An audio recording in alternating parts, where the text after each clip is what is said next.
necessários para desenvolvimento da cultura. Isso que dá para o governo, não consegue fazer. Tem validade, você pode fazer.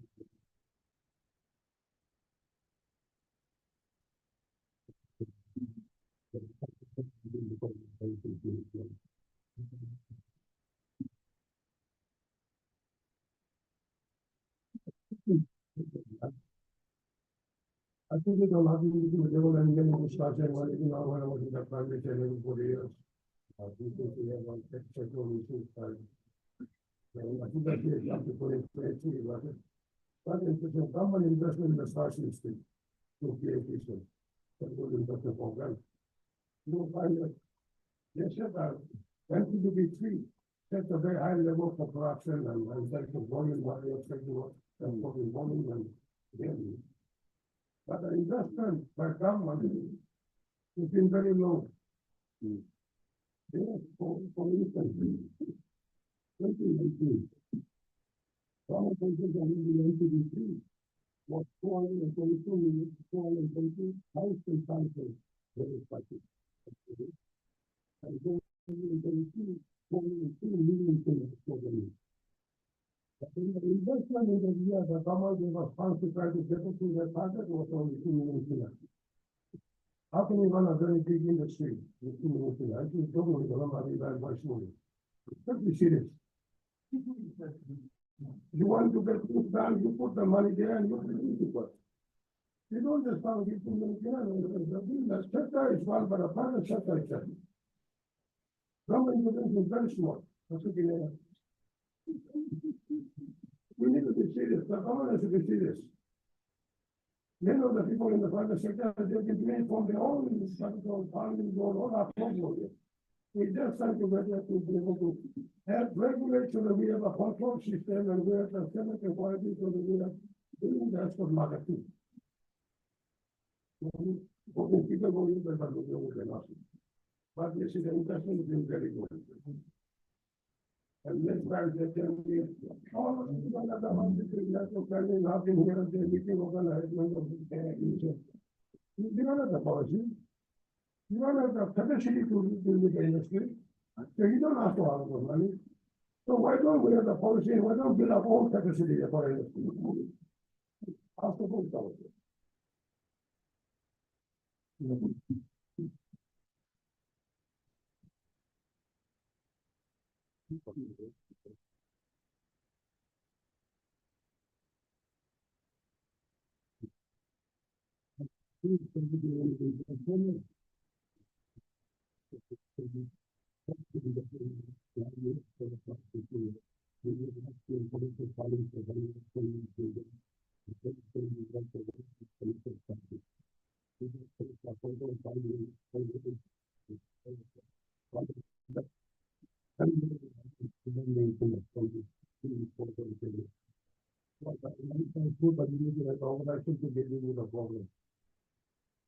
If I live my new stuff and speak in a try to get that money, it will change it.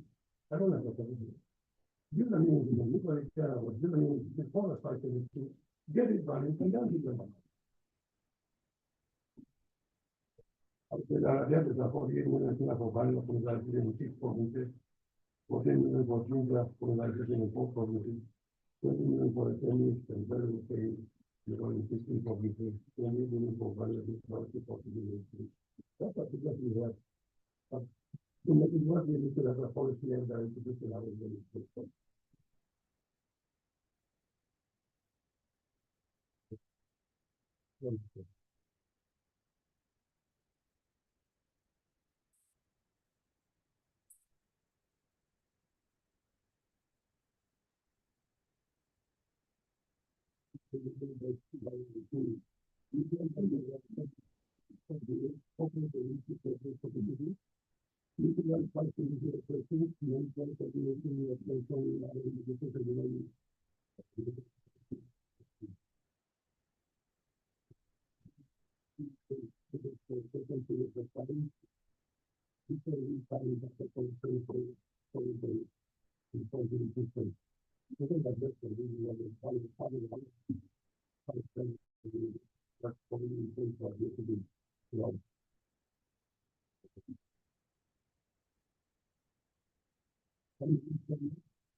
I have only the five people, a legal body is only 6,000. Kita aku fokus pada aku pada ya si kita harus semua orang di rumah. Akan dibuat. So, quando la comunità come volontà, a Roma sta per occupare le aveva fatto un nome di suo aveva detto il ministro di tanto già conclude per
Farmers contribute together at a price of 600 kilograms that from India. Now, this is the issue that too many things is very sensitive here because they look at the curcumin level in the body. Curcumin is a chemical substance that is in use for medicinal use pharmacies after that. So tests have been for this century in the pharmacy laboratories there, and they found that the curcumin level for turmeric from Asaro is the highest worldwide. Second highest, that's 11.58%. India itself is 4%. The rest of the country, you got 7% curcumin level, 7-8% curcumin level. Now, why is it that Asaro berries is enhanced? Why is it that it's controlled? Why don't we look at trial testing of the entire crop to the highlands? Asaro.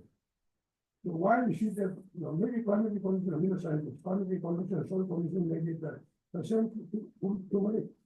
You can get a high level of turmeric from Asoro, you can in Boro, or Italy, and you find a level of turmeric that drop. Maybe for 30 how they're going to give us around the world.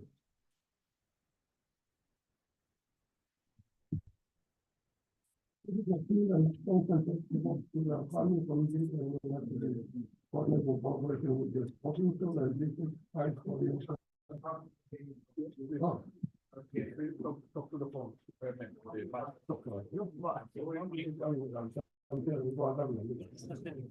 Give him the black wine, yeah? Okay, that's better. Thank you. Well, considering the field and extended support to our farming community will have to be coordinated in cooperation with the provincial and district site coordinated and private sector. I've spoken about this, and especially the inspection under the site, we have some section there for price inspectors. These people will have the authority under that to be registered, and they can be able to inspect any facility to make sure that that process is a cleaning process or packaging process is being done right. Or any other site strongly with the students in the service, they will be able to investigate. And this will be the same person. They will get them, so they will have the authority to certify all cargoes going out of the country and all the terminal reports. All our sites, especially Vanilla, others have been done. Some of them have been shipped, but they will have the authority to certify all cargoes going out of the country. Before, when I was talking a while ago, I was talking about the Vanilla Gold 2001, you see the first one at 600, 1,000. People were mad, and we do give them license, but there is no control, check and balance system. So anybody can do anything in the last 2 days with that good money, but in India, for the largest certification to the airport, and also 6 doctors. So this is the, it's not to be able to see the difficult for industry, for instance, but it's basically to ensure that we do the right thing. So we don't get the market and reputation of the quality export or whatever like this. So we can do that by having a memorandum of agreement. So we sign with the district or a public authority, officer there, it's more expensive. Accommodation, all these things can be taken by the public district. And we empower the person to carry out the site authority on the field of the public, the district. Public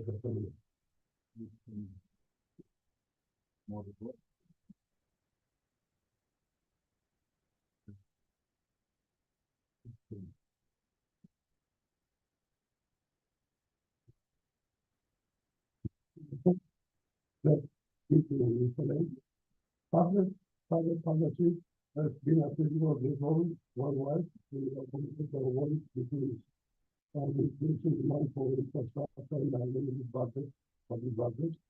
International price happening, we believe we work in control process in the private sector and private government agencies to launch the development program, social population for national price authority, and to a market avenue management. That's the investment by creating investment environment here. Now, the political thing and the people, we don't have the capacity.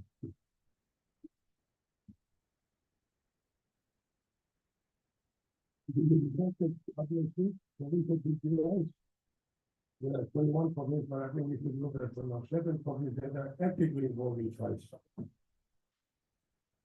And about the enforced sites, regulations, and something I continue, honestly, for everything we want program, what we done. And that's why the secretary comes here, but providing incentives and investors contracts. What can you happen? Look at for me.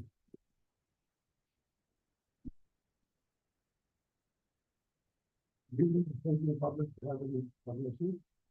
Now, I think we went to be before, and then I see 2024, 2023, and 2023. The field is like this work, so many times the number of private industry and private production and electric price for the banking. Public money consists of a government, the interest of people who do the private sector, and gain for people.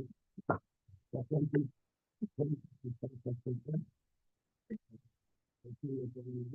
before we have it, people will be dividing the things that classes of the day, but I'm not thinking about the police, which role and body. It's not to have a talk to check on the body. Only the line of the city, the people going to move the process and know people in the day. Yes, and then for you to go down, I tell you, and then I was 600 kilograms, and then I will go, the other will go to the link to various things, and then go, and then we get to power. That's 600 kilograms to come up with power. We look at the but then you go, something about the military. It's not that there is a lot of things, all the other things. The company is very important to play the life of the community and private days. Some of them are actually focusing on the company. So it is what to use because the site is very community. Then you have a different price stocks. It's not only one thing. Different price stocks, all of them price, consider price and we need to be able to. Some of it's going to be price is supposed to be but all of this stuff also. What do you think? Global site now, I believe global site now is growing, but that's the next one. Here the research, you see, is a new property call, and you see, presenting property calls for operators of the new that very things. Well, government is doing the investment, the public sector investment is doing good. We can try this as well. So you can say, therefore, and especially by the port of marketing, we can tell you that for me, we are using the government. If you do that, the public will be something changing. So you can change it to the side from it. You want to go to the left way to which is possible by the people. It is possible, but we have to get our experience about it. So we get the nation something to do the CSID for the body of the kind of country.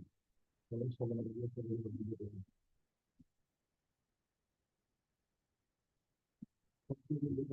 comments with complementary investment planning from the NLP to the school, the training for the life of the non concern is the purpose. So we need to support by business integration. Then we need to support the investment in production and trying to do the volume. Anyway, the sustainable production like this. We can very regularly do the sustainable production and investment to maintain quality, standard, because of the available price. This is like I do that say it's something to accommodate price. All this is for nothing less. This is that to go out to the market with our producers in the NG. When there's a food fair somewhere in Singapore, in Australia, we get people, we move them out. We pay the cost of promoting the cost of this. We don't sit here and wait for them to come to us, the market. That's what we're about.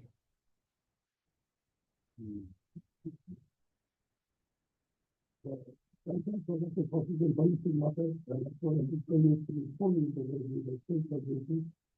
We have to have upfront, we have to support the it's okay, so it's a very, very, very, we also do that in the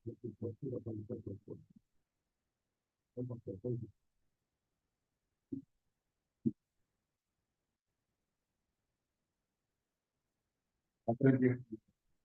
Mr. Vice Mayor. These are new.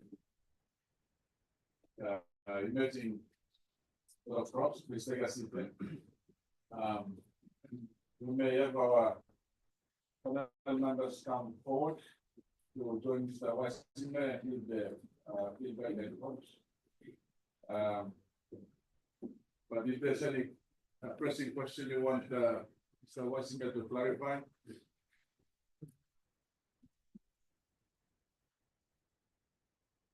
Yeah, sorry for the audio.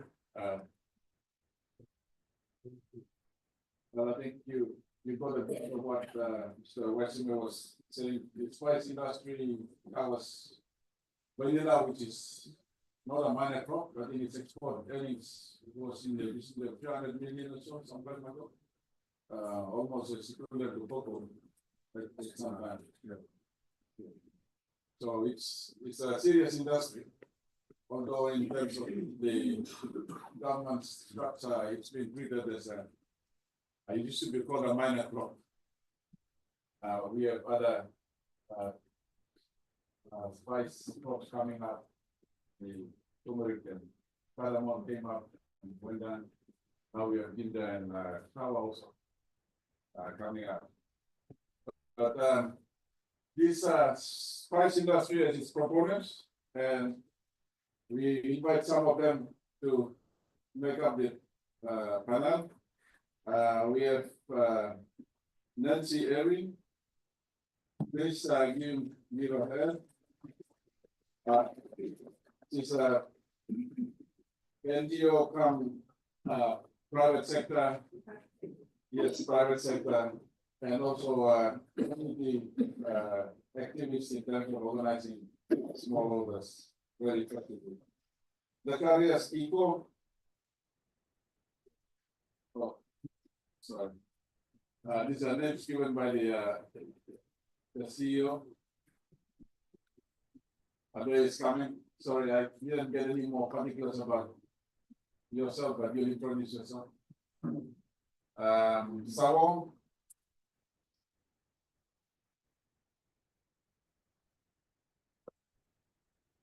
Sawong. I thought he was from Spain. But he's from Borobudur. Okay, it was the anyway. And Mr. Paul Baca. You are selected by the industry, not me.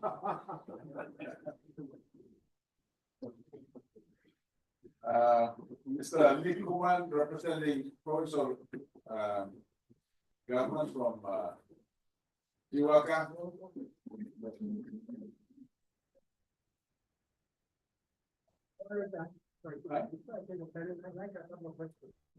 Oh yeah.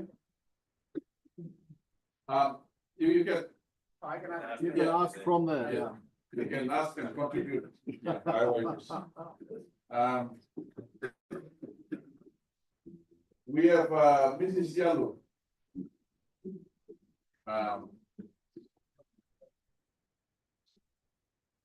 Join the panel. So I almost said Mrs. Edna Yellow.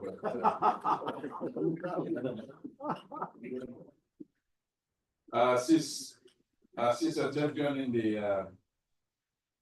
spice and beverage SME sector. Oh, we have John Moxon. If you don't mind, John Moxon spoke in the cocoa panel, but he's also brings his experience in emerging markets with his experience in Thailand. If you can have a chair for Mr. Moxon.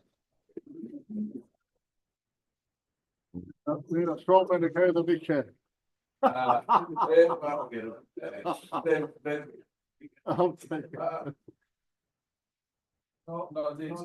Just.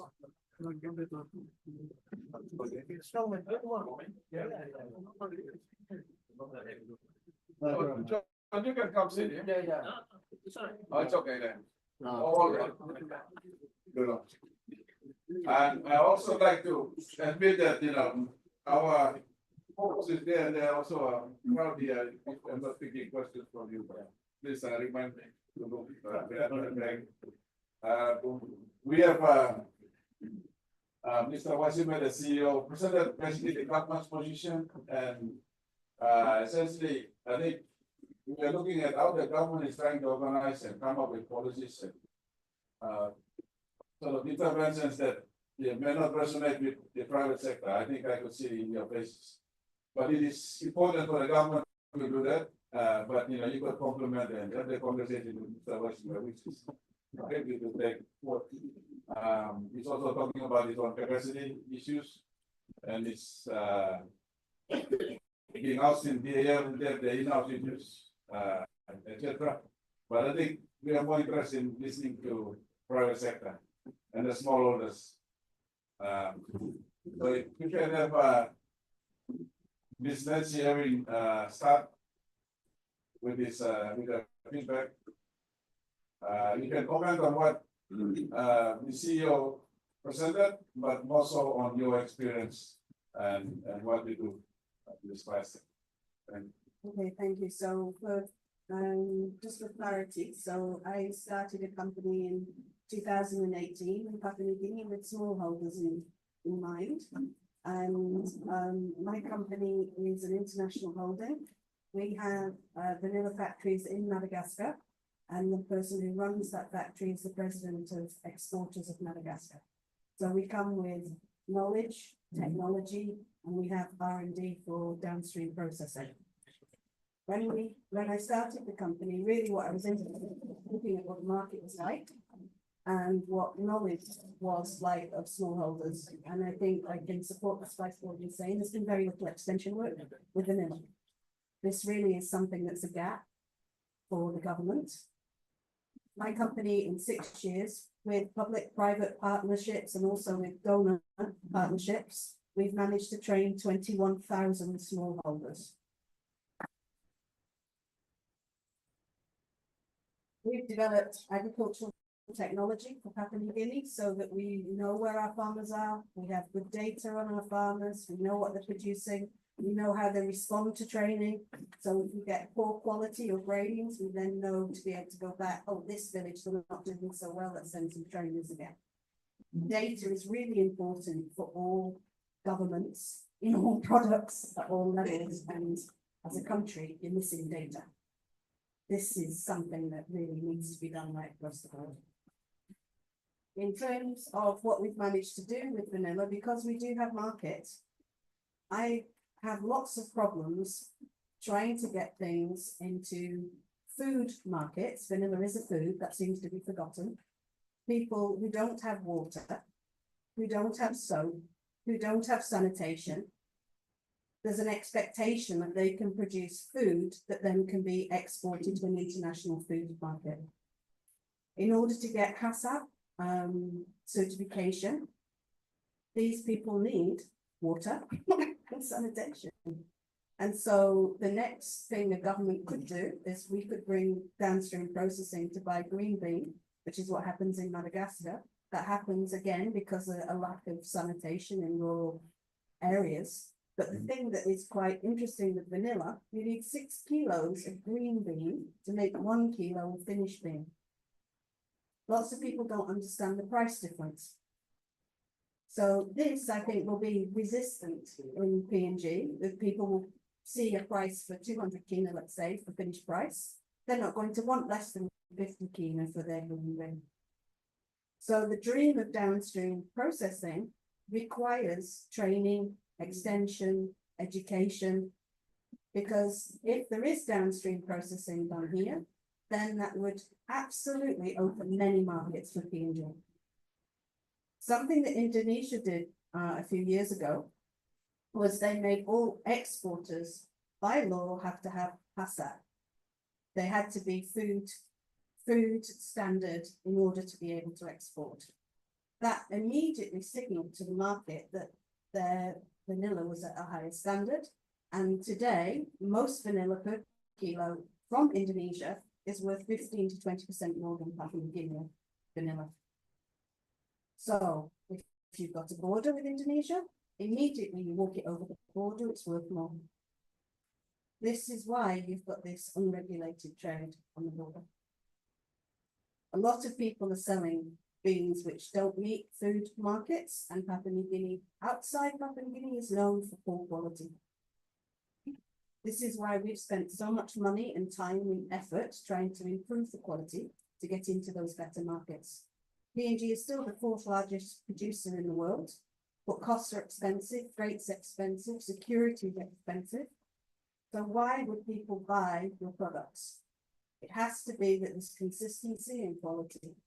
Volume, there'll be no problem. Papua New Guinea can produce volume. I've not met a farmer who can't do anything. People know their farms, they can grow anything. What they need is infrastructure, security, and education. And then in terms of export, there's some stuff from NARI which needs updating. Their training documents where people have been suggested to use eskies in part of the process of vanilla. This actually creates phenol. Phenol is a poison, you can't sell that into the market, but that's the current government training documents. This needs a review and a revision. Nakia, as they look at vanilla, as that it's being exported legally, let's say, they don't have a training document of what they're looking for, what they should be doing. That's a gap in the market. The other things is pesticides don't seem to have been updated for a long time. There's a lot of pesticides in Papua New Guinea which are banned in other markets. I've had to destroy vanilla that has been put onto somebody's floor of a house because they've used anisban. Anisban contains a chemical which causes brain damage in children. It's toxic. You shouldn't have this in your country, but people have it actually in your food market. This needs a review. The other issue is the EU changed the law for nicotine in vanilla. Papua New Guinea has a very high nicotine level in farmers that haven't been trained. We need both a laboratory in country that can test for this, and which isn't there at the moment, so we need capacity in testing. But I'm very happy to say that trained farmers can produce vanilla that's clean. They just need training. It's a question of a government having big ambitions, but you actually need to help the farmers develop those products which can create that income and can generate that money. The last thing just to say here on the policy, I see that there's a levy suggested to be added to exports. I know and can see why that might be thought to be a good idea, but in a market where at the moment PNG vanilla is not considered the best in the world, I'm saying considered, some of the vanilla that I have here is the best in the world. So you know, it is an amazing product when done very well, and it has special flavor and there's real potential. There's really good vanilla to be had here. But what we need is the freedom to be able to develop that market, to interest the clients in why they should be taking your vanilla. And to be honest, the sustainable story of your vanilla, produced by clans in rainforest by hand, is a great thing for a market. I really think this has great potential. Okay, I'll stop talking or nobody else will get to. This, the next panel member introduce yourself. Thank you. My name is Zacharias Ikio. I'm from PNG Organic Spice. We are the name of the company is PNG Organic Spice Developers and Traders Limited. As the name says, we are developers of the industry and traders at the same time. We actually processing and selling to 36 markets around the country, apart from vanilla, other coffee. Okay, basically I'm with our CEO, Margo Wasame. what he mentioned to all our challenges and issues. I just want to say some little things on practical matters. Like I've been involved for 23 years in the spice industry, and I've actually gone through issues and challenges. So I'll mention a few things on that. One is regarding the Spice Industry Board. The Spice Industry Board is the head of the industry, and it has not been fully functional. So, from my understanding, we have been weakened by the strength because of the lack of strength in the Spice Industry Board. We have been weakened. Our activities were kind of failing and working, and our performance were not really good because the PhD Spice Industry Board is like non-existent. That's why when Michael Wasile was saying that we really need a full functional board, I was supporting him in my mind. Just like FDA, CIC, the PhD spice industry is much bigger, it has a higher potential, but it's not functioning like other commodity boards. So my thinking or like my recommendation is we should have a fully functional structure with staff, full staff, so that it's functional. So that's the first obstacle in the industry. Secondly is the policy part of it. Policy is on foot right now. Consultation and validation has been done. I think it will go through the process because we need some kind of control and legislation at the top level so that what we are doing, we have to do it correctly and by law and such. So that has been not been existent. We had the policy legislations. It's like overdue, and we don't know whether they existent or not. So we've been kind of lost for some time.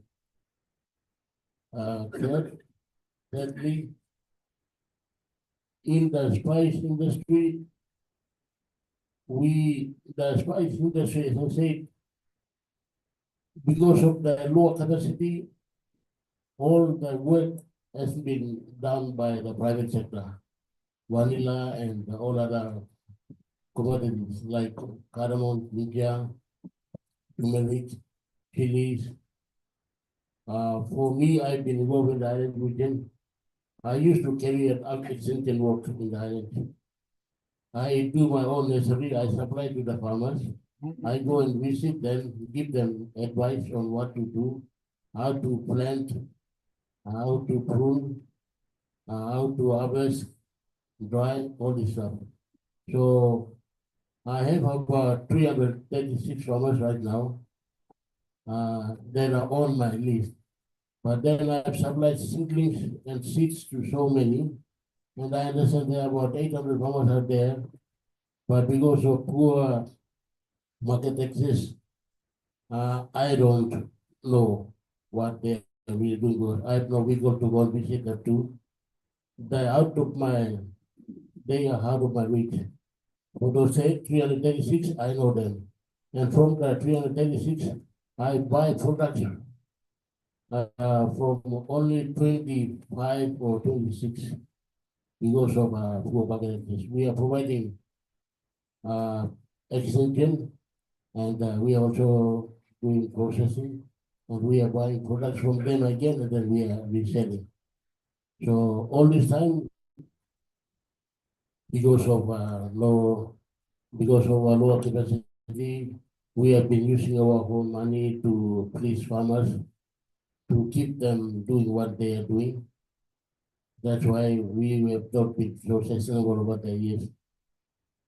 So for every other commodity board, they have full functional, they have operation, they have calendar, they have resources. But for us, nothing. So the private sector has been heavily burdened. So the spice industry in the island is on foot because of the private sector involvement. It's not the spice industry board, not DAL, or not any other organization. It has been dead for some time, but through our sweat, it's on foot right now. I also want to take this time to thank Francis Dime. In 2018, he helped me with some money. I was able to get some basic things done. So it really helped me. So as a result, as I said, price is of food right now. All other things, as anything comes to my mind, I will speak again if there's opportunity. I'll hand it over to the next speaker. Thank you very much. I feel I need to stand. Why? Because we're talking about vanilla and talking about spice. I feel so proud because that's where I am.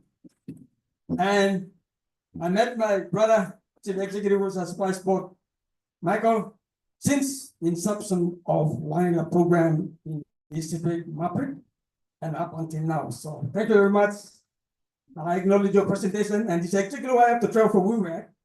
Even I have to find my own way to here to attend this session because of spice industry. Thank you very much for your information and for I'd like to brief because since everyone knew about vanilla and the booming economic growth in Maprik, then I would like to share a brief history that should open up your mind how potential vanilla and spice industry was in terms of rural economic reform. Vanilla was introduced by, I must admit, through SMART program through National DAO. So congratulations, National DAO for the SMART project. That was in 1990. That was funded by Cindy Wallen Bank through smallholder market access project in Maprik, Wasara district. That's why I was a project manager. And there was Tony Hobiagi was a project manager, national coordinator. And we had Loa Waiba, a central guy was coordinating from regional office era. And one time we have a review in Wasara, and he told me and he introduced, hey, how about that? We introduced vanilla as part of the commodity in SMART project. So I thought it was good to try it out. So I sent an officer and a farmer to Punakano Plantation, John Watson. I'm aware you're aware of that. Punakano Plantation. They were expected Robert Redford was running a plantation there. And that's where we had the training. I sent two officer and a farmer. And that's where they trained and they brought a Titans and vanilla plantifolia. And we introduced in SMART program, and that's how we expand the vanilla program in Central Pacific. I never realized how the economic boom that vanilla had brought. But I was helped by surprise. Everyone was helped by surprise. Even government was helped by surprise. There was no regular authority. There was nothing to control. So everything just can blew up like that. Everyone in Papua New Guinea, you name it, they were in Central Pacific market. Even you couldn't even sleep. Just for just pick up like that. And I was just thinking, hey, I don't know what we're going to do now. But anyway, that's history. That's gone. Thank you. The price current status now is vanilla that gone down. But the most important part is the economic growth that vanilla produced in Isipik. Now, it's the most sustainable economic growth that we have seen right now. I'd like to formally invite everyone here, if you're interested in knowing more about the impact that vanilla and spice did in Maprik, you can take a holiday trip right down to where, take to them, then we have a bus ready to go up to Maprik, and you see the impact of vanilla program. It's just like a district, like any other district in Papua New Guinea. Pinchafe, Waubrolo, likewise. But I've seen the impact of vanilla, and that's exactly why I'm happy that this program will boost the vanilla and spice industry that we are looking forward to transform the rural economy of this country. With this, our hindrance, our problem was the regularity and cost. And I'm happy that couple of consultant meeting was conducted where I was also part of it. And lately there was held in 2003, I went down to Moscow and I met World Bank, and thank you very much, I met you and everyone there. And that they adopt the vanilla as number one crop in Papua New Guinea, which I was so grateful, and I was part of that in Hilton Hotel in 2020. And I'm just looking forward to have Spice Board must be established, and the regulatory authority must be established to regulate and control the industry that would have a potential to develop rural. The advantage about vanilla, I've seen, is even a farmer from a rural area without access to road, if he carry a single bag with 10 kilo, assuming which pay 100 kilo at market bag, then this guy is going to go out with at least about 5,000 kilo, 10,000 kilo, and he is good enough. That's what I want to see. So I believe this passport will be fine. I observe your presentation, and I'm sure NEC, hopefully by you are going to the presentation today, endorse the National Spice Industry Board, and I have seen the advertisement about your board. The advisor has to confirm, and if they're in place, I'm sure we'll go forward for something good to happen. Thank you very much. God bless everyone.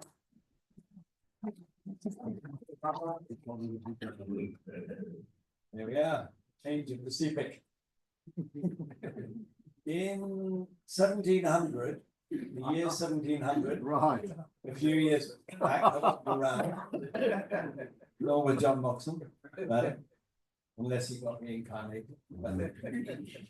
The explorer, traveller, come pirate called William Dampier traveled through the waters here. There was a Dampier Strait, there was a Vitia Strait and a Dampier Strait. And he observed that PNG was ideal for spices. Well, since then, apart from the vanilla and a few other activities, we haven't really picked up on that. In the 60s, 70s, there were a number of the spices were being pursued by BASF and BPI, and chilies, cardamom, and a range of other crops were being pursued, particularly in some of the more remote areas where transport costs were high and one wanted a high value to weight product. I remember traveling in one flight from, I think it was from Karamoy, and the plane was full of bird's eye chilies, and I can tell you, in a Cessna full of bird's eye chilies, by the time you were sort of actually coming to land, you were just desperate to be able to breathe. But bird's eye chilies, a lot in Moragi province, some in Oro. Cardamom was in the Managalas and in Jimbu and some other places in small quantities. But the nature of spices is they're largely being produced in a small number of countries, and the market demand, except for black pepper, is relatively small. It's relatively small compared with those big crops. Obviously, the vast crops like the vegetable oils, but the big crops like coffee and cocoa have big market. The volatility of the prices of coffee and cocoa is pretty big, but nothing like the volatility of prices for the spices. They go absolutely shooting through the roofs, and then they go through the floor in a fairly short period of time, especially as many of them are, have a fairly quick lifestyle. You're getting your first crop fairly quickly. So when you have a cyclone in Madagascar, then the price of vanilla goes shooting up. So everyone goes into that. When the price of cardamom, when there'd be a problem in Guatemala, the price would go shooting up, other countries would suddenly start producing.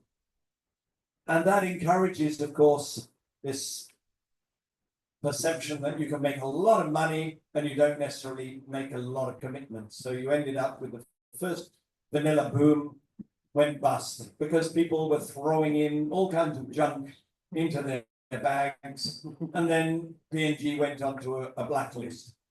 Not like the grey list that we may go onto in the financial sector in the next period of time if we're not careful, but under the list. So no one really wanted to touch P&G vanilla for a while.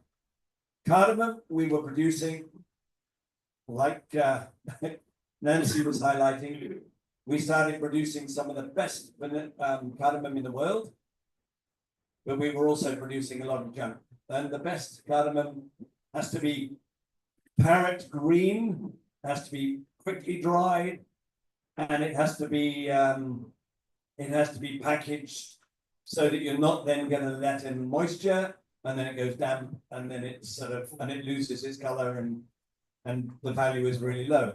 So it's a case of you need to make that investment in awareness and getting the quality, and you've also got to recognize price is going to go up and it's going to go down, and you've got to be able to survive that. So when the price goes down, those who are still producing the parrot green cardamom or whatever are still going to make good money. But the price went from like 1980 to 1982 from 20 kina to 2 kina. I'm not sure what the variation is now, but it's a big variation. So if you're getting the top quality, you still have access to the premium markets, and you're going to get paid a lot less than before.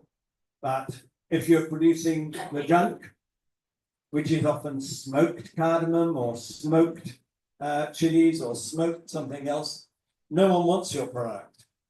So in those times of booms, I remember with cardamom boom, people were chopping down their coffee to plant cardamom. And of course, by the time the cardamom was ready to harvest, the coffee price was up and the cardamom price was collapsed. When you saw the same with the vanilla first boom, people were chopping down their cocoa to be able to get some of the benefits from the vanilla. And no, hang on, don't do that.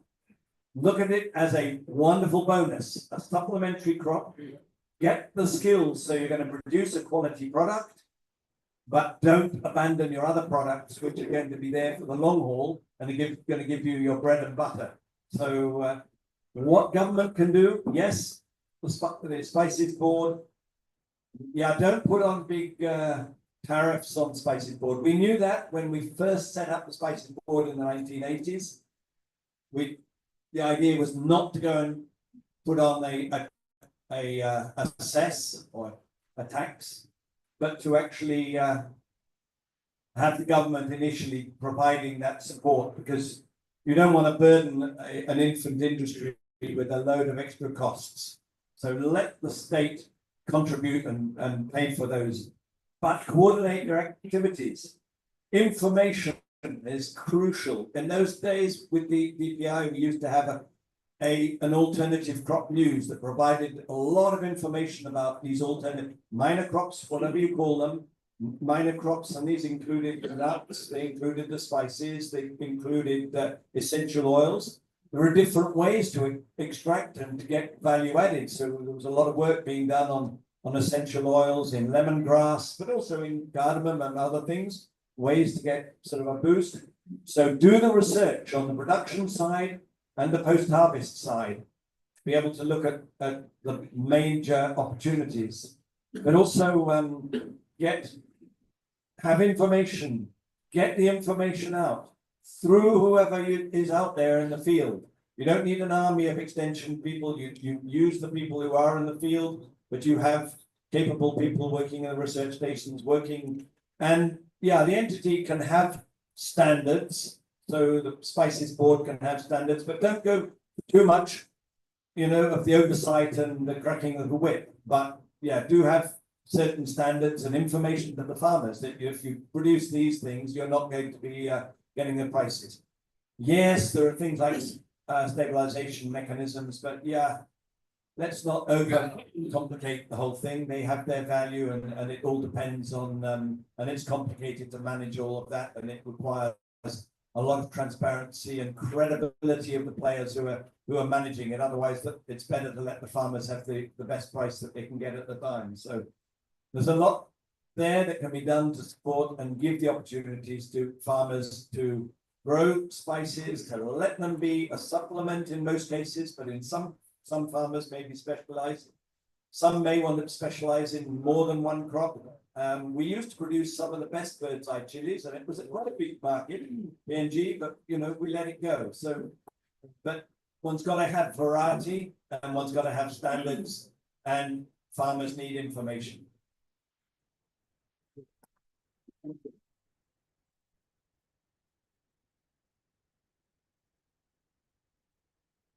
Mr. Kuman, please, is there any spice industry in Jiwaka province? Yeah, yes, I will come to that later, but I think I'd like to say afternoon to all of you, and my presence here is not in any official capacity representing anyone. I happen to be in Leh, and then I found out that this conference was being organized and run by a generation of men that I had known in another life. Secretary Bang, Dr. Komalong, Dr. Galgal, Deputy Tang, and a few others. And I thought I'd snoop in and find out what's going on. Thanks, I did. I got to be on the panel. Before I go on and say a few things that I would like to say in general, not specific to spice, I'd like to just preface it by cracking a joke. I come from Jiwaka, where the Nazarene Hospital at Puji is, and an American missionary doctor, when he came, he had just landed and he was driven down the road and he saw that, people were sitting under trees in gatherings. So he commented to a pastor. He said, "Pastor, I see that you people have meetings every day." And the pastor, caught unawares, he says, "Oh, yes, we do." Of course, they were gambling. Now, I used to have the same opinion that my fellow men were lazy people. And they could sit around and gamble under the trees on a daily basis. But after I left formal employment and went back to the people, I realized that the American, his vision of time is money. And having brought up in that kind of system, I used to think that was the case. But now, having spent quite a few years in the village, I see things a little differently. People, researchers have said that agriculture in this country has been around for the last 10,000 years, before the British and the Tigers. And our people, agriculture is in their system. You don't have to tell them how to plant. You don't have to tell them how to reap, how to store, and whatever else. The farmer in this country, especially up where I come from in the Wagi Valley, they instinctively know how much to grow. It's inbuilt. It's intrinsic to their life. They know how much they can grow to sustain their family. And in this day and age, they know how much to grow a little extra to be able to sell on the streets, on the roadside, on the other side. I come from the Muli market, so I know what I'm talking about. If you travel up the highway and go to a place called Muli market, that's where I am. Now, what I'm trying to point out here is that 90% of the people that we are talking about, the untaxed, that they know instinctively how to grow. And so we are talking about, we're using all kinds of catchphrases like, we want to develop markets, we want to do all these great things. 90% of people down there, they don't know that we conduct conferences like this, well-meaning conferences, to be able to try and change these people's lives, but they couldn't give a freaking, they couldn't care because they are struggling to live. Now, the way to connect with these people, I think, is practically that we need to have a rethink as to how to reconnect research and development and extension. From where I'm sitting, extension is non-existent. Thanks to Google, I can now learn how to grow carrot. Before Google, extension was a very valuable tool in agriculture, and that has gone out of existence. Whereas I have a little bit of education, and I can go to the telephone and access Google. 90% of the people in the bush do not have that, access. So they would like for some person to go and teach them how to do a few things in agriculture. That is not existing. And I think that is a practical thing that we need to address, a practical weakness in this country. Secretary, the organization that you led previously, the NRI, I am, from where I'm sitting, I'm unaware of where it is at the moment. Because I've heard just in today's session, people talk about research and extension. Other things are not directly. Sorry, Nari, thank you, Professor Ambassador. Research and development, I think everybody is doing it piecemeal. Cocoa is doing their own thing, World Palm doing their own thing, coffee is doing their own thing. Is there a concerted effort, a coordinated effort to carry out research so that it benefits the whole country? That was the question we had.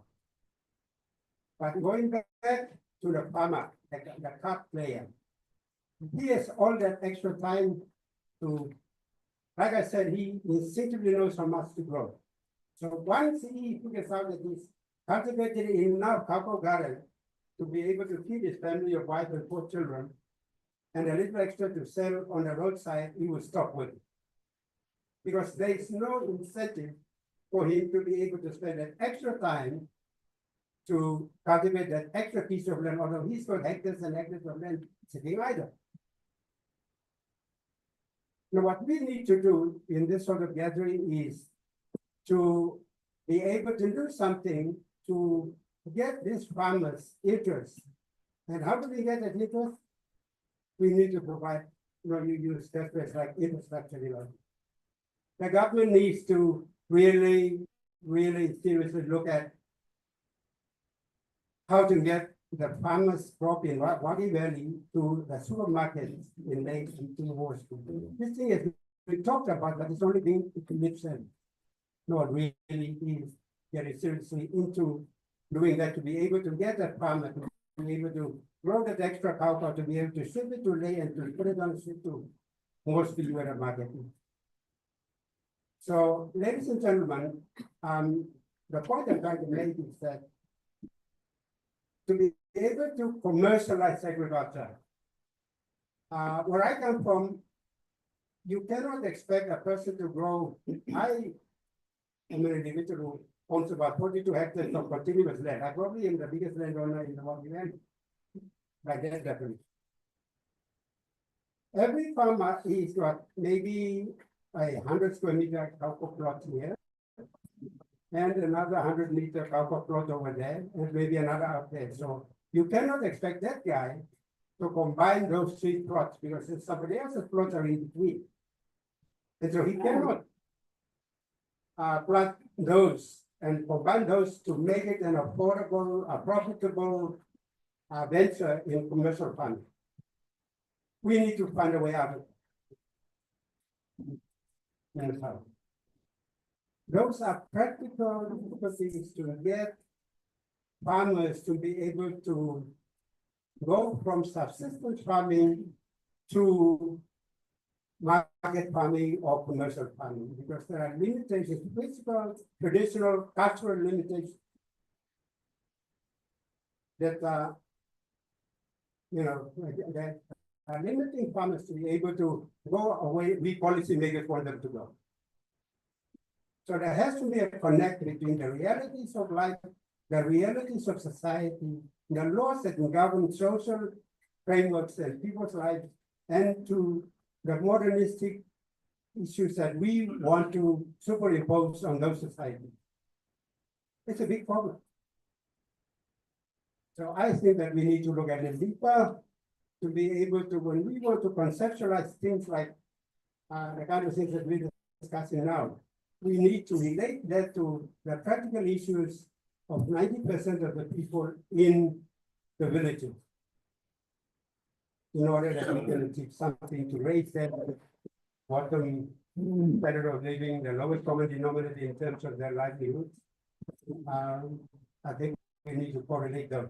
So, and we need to coming back to spices, Mr. Wasibe, I am a farmer registered to a man called Matthew 10. We're actively going into turmeric cultivation. But again, we are limited by market access. And so I was going to ask you a question before I sit down. And that question is, about 4 weeks ago, a team visited us led by George Awa from the Central Bank. And he was telling us that he represents a group together with SEPA, and they're trying to interconnect between the central bank, the commercial banks, and farmers to be able to coordinate something, some funding, some arrangement. I couldn't quite get what it is that they were talking about because it was quite explained to me properly. But Michael, I don't know, George our was leading the team. And what they got me to understand was that they were trying to find out if how the connect between the growers and the central bank would be the guarantor to small growers getting loans from the commercial banks, and they would be the guarantors for those loans or something to that effect. Michael, if you know anything about it, you could enlighten me, and we have a few others who might be interested. But having said it, I've taken quite a bit of time, but it's unrelated to spice. But I thought, the principle of agriculture, et cetera, just those comments are throwing me to the spanner and see if something comes out of it. Thank you. Mr. Weston, do you want to respond to that? No, I think I've assigned some people like David and Hoko, my deputy, to deal with this concept. Mr. Professor Dr. Kuman, Mr. Wasibe, you actually missed out on those meetings, but there's been a meeting between the Green Climate Fund and the Planning of Future Housing. They're talking on ways to green finance in terms of working with an agriculture, both for small, large, and medium investment and how to de-risk and so on. Investments in agriculture. So I think David, you make a quick point on that, on how this is going to work.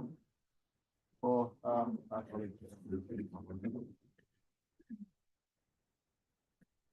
there's quite a bit of work going on in a couple of areas. One's they call themselves the Green Finance Centre, and they're embedded within BPNG. And they're primarily about providing access to finance. 90% of the money they're looking at channeling into that space is for private sector. It's not for government agencies like DAL. And really, they're working at the moment on what they're calling the taxonomy, which is the criteria that have to be satisfied to qualify for the loans and the compliance related requirements that relate to loans that might go out through that system. Now, it hasn't worked through to maturity yet. We're expecting things like the second version of their taxonomy to be crystallised around mid-year. It's really revolving around sustainable agricultural practices. The Green Finance Centre money. There's also climate finance money, which is more revolving around carbon balances, managing carbon within your production systems. And so it's important people understand this. They're two different things. Green finance also gets into what they call the blue economy, and financing the blue economy in fisheries and things like this. So at the moment where they're finalising these criteria, they're going to be pushing their finance through the banking system, and they're getting the banks to manage compliance with these criteria.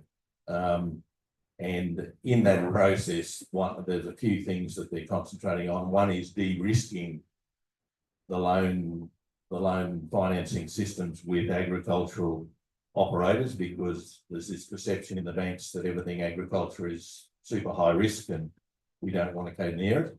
So they're providing facilities to de-risk, and the first two facilities that will be coming out of Green Finance, one will be what they're calling a refinancing facility, and the other one will be a credit guarantee facility. And the credit guarantee facility is the sort of thing you're referring to. It's important to recognise with all of these, though, is that when you go into these types of financing systems, they all come. It's not free money. It's not grants that haven't got criteria attached to them. You've actually got to comply with things, and in the long term, it's critical that people do comply, because if they don't comply, it creates a risk profile for everybody else in Papua New Guinea. So it's important that these systems are managed properly, and we don't want to, in our urgency to help people, we don't want to create a risk profile for Papua New Guinea arising from non-compliance. So we've got to move into it with a degree of care and make sure it stays solid long-term for people to benefit and for that stream of finance. And we're talking considerable potential finance being accessible. We've got to maintain that stream, because our businesses, particularly small businesses, will become, once they learn how to use it, they'll become increasingly dependent on it, and we need to make sure it's sustainable. Yep. Thank you. I think we can see further clarification, but Ms. Yalu, your turn. Good afternoon, everyone. My name is Deborah. We processor here in May. We process in small scale, down cottage production. We do all commodities. We do coffee, we do cocoa, we do spice, and we do coconuts. Currently we have 21 different products that's in the category of food, and essential oils and beauty products. Our market, we are targeting the local markets. We are basically looking at supplying our products across our local consumers here in county. We are not, because the requirement of the export market for finished product is, it's a big picture that an SME cannot fit in, so we have to do the domestic market best. We know that the GDP for export and local market is the same, but how can all these things that we are talking about support us in the sub space that we want to put the products in? It's a big challenge for us as the ones already in this space. I represent a couple more other SMEs that are doing coffee, cocoa, and all the other finished products. But we are still fighting with the big guys for soft space. That's a big challenge for us. From the farm to our warehouse, we don't have any problem because everybody's already a farmer, and everything is already there. But the challenge, the big challenge for us is the market space that we need. We need to show that we can supply, maybe increase the tariff for the imported goods that can be produced in the country. So we can supply. Anyway, that's that. Another problem that we have is the manufacturing council should be here to, give us the guidelines of how we can label and brand our products, the local products here. So the requirements that are required in the overseas markets can be also used in our products on local shelves as well. Another thing that from my experience, I saw that we also need to have good and standard facilities to testing every quarterly or maybe yearly for all the nutrient content, all the analysis, everything that's gonna go into a package. We have to have every tested first before every 6 months or in a year.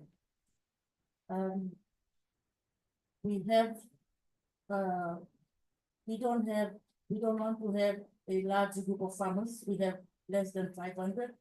So we encourage them more into integrated farming. So our coffee suppliers, our cocoa suppliers, and our coconut suppliers also supply the spices. So when the season is up, they make money from the small spice that they grow in apart from the main commodities.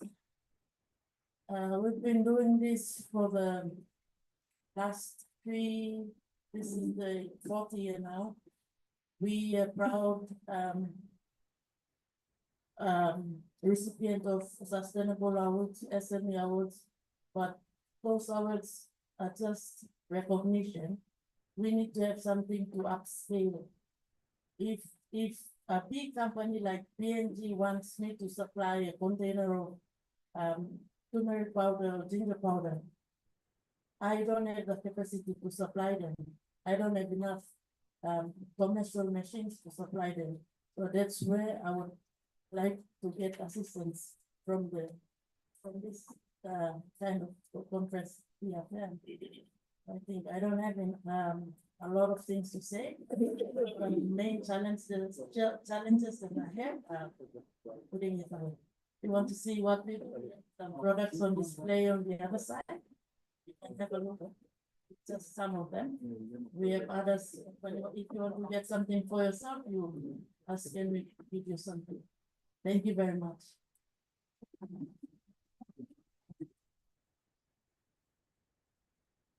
Awesome.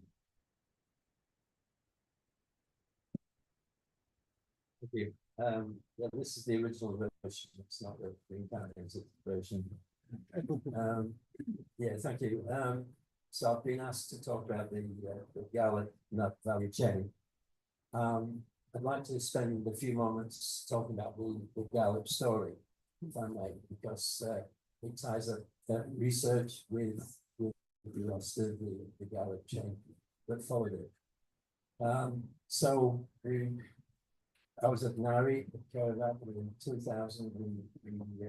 We wanted to kick off the Gallup program. We found it very hard initially to get any support from anyone because it was considered a new venture, a new crop, and very risky.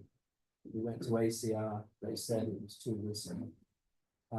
Eventually, we managed to persuade the EU to give us a feasibility study for 1 year, and if that would come up with a good outcome, then they would consider a development program. When ACR heard that, they said, we'd like you to do a feasibility study too, and we perhaps will fund it under a forestry program. The horticulture program weren't interested, it was too risky.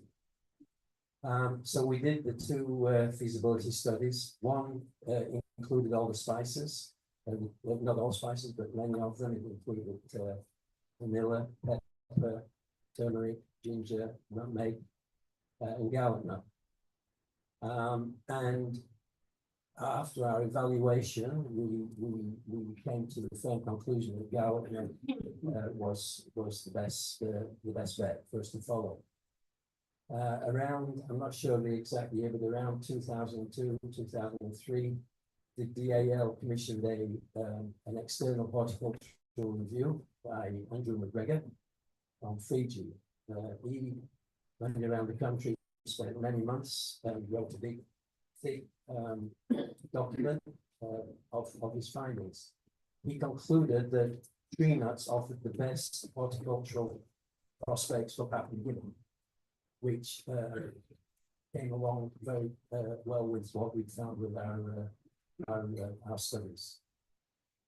So from that, then we got a development project from the European Union to go out and find garlic nuts and bring them back and evaluate them and to establish garlic seed gardens and to distribute garlic nuts. And at the same time, we had the ACR that came in with the scientific input on initially with commercialization, domestication work, and then later on processing. So we ran the two projects together, one on research and one on development. So it was an informal collaboration of donors, but who didn't really know about it. And that work went on. I left them in 2011 to join the World Bank PPAP project, but the ACR support to now continued with a series of 3-year projects. And that was excellent because the continuity really did produce the very precise way to produce garlic nuts very safely and excellent quality. In the PPAP project, we also used information from research, from the NARI research that we've done earlier. The garlic nut was an excellent shade tree for cocoa. So it didn't compete with cocoa like coconuts do. Coconuts will reduce cocoa yields by 30%, which no fertilizers used. The garlic nut, which is a deep rooting tree, didn't compete with the cocoa. In fact, we got just as high yields with garlic as we did with the Sibia shade. So so then we found that 1 or 2 plantations that we've been getting interested into garlic in the mid-80s had continued to plant garlic in their cocoa and coconut farms for the next, several decades. So we had mature trees of garlic planted with cocoa clones, cocoa hybrids, with blue Sibia shade, with coconut shade, and we were able to replicate blocks to get really good statistical results, which showed that cocoa benefits really well from being with garlic trees. And from that, we could get observations on the spacing that was suitable for the cocoa and the garlic. So in PPAP, we had a firm recommendation to diversify And we planted possibly 600,000 garlic trees we distributed 600,000 for cocoa farmers in 5 provinces, Mississippi, Madang, Morobe, Eastern Britain, and Bonavent, which were our target provinces in the PPAP. PPAP ended in 2021, and no one had picked up the ball to run with it in a serious way for garlic. So all these decades of research had gone into it, but there were no entrepreneurs that were really taking it up in a serious way. So we formed a family company in 2021, and we approached NARI to see if we could rent their premises, and they kindly agreed, very generously and kindly agreed to do so. And so we started buying garlic up from farmers and processing it and packaging it for sale.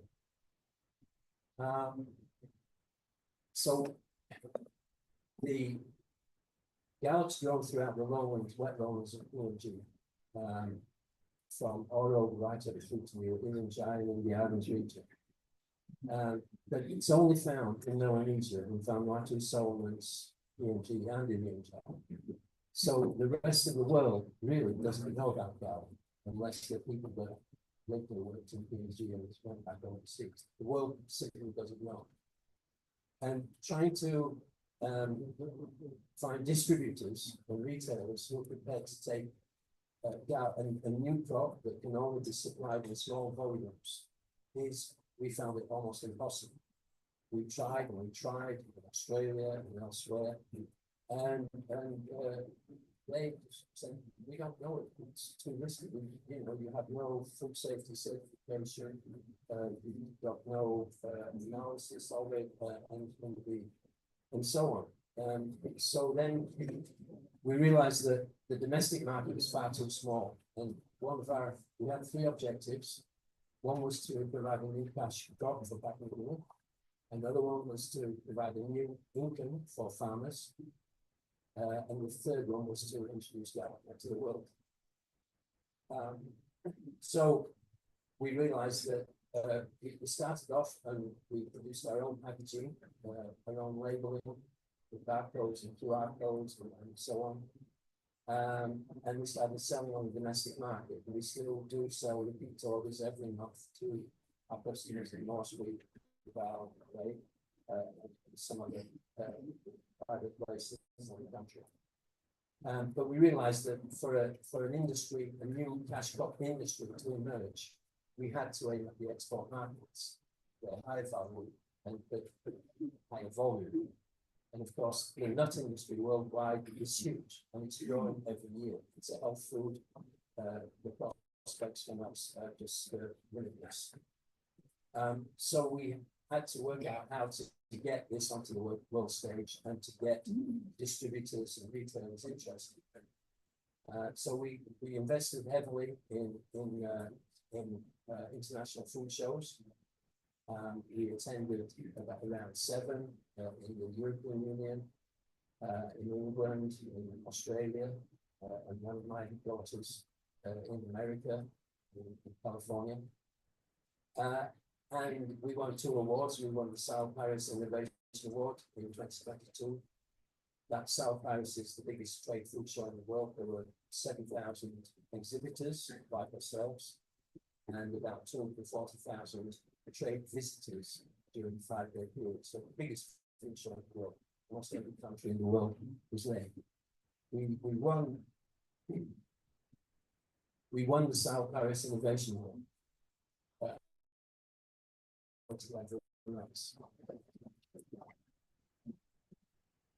Last year we won the UK Great Taste Award, which is also very interesting. So what I'm saying is that we got very good feedback from the 7 shows. That our product was really good quality, really good taste. Nutritionally and health-wise, it's off the scales, and they wanted it. So now we've managed to secure distributors in Australia, in several places in the UK and in California, America. The problem now is the supply. So the supply that we get locally in Brazil is just not enough for if we are to sustain these export markets, which we must do if you stop selling to someone that you promise to sell to, they'll cut you off the life. So it's essential to continue to be able to supply a good, safe product. So now we've got the big challenge of expanding our supply chains. And as we go to more, these are all small holdings. As you go to more remote areas, you face increasing challenges with freight, shipping, costs, and so on, quality control.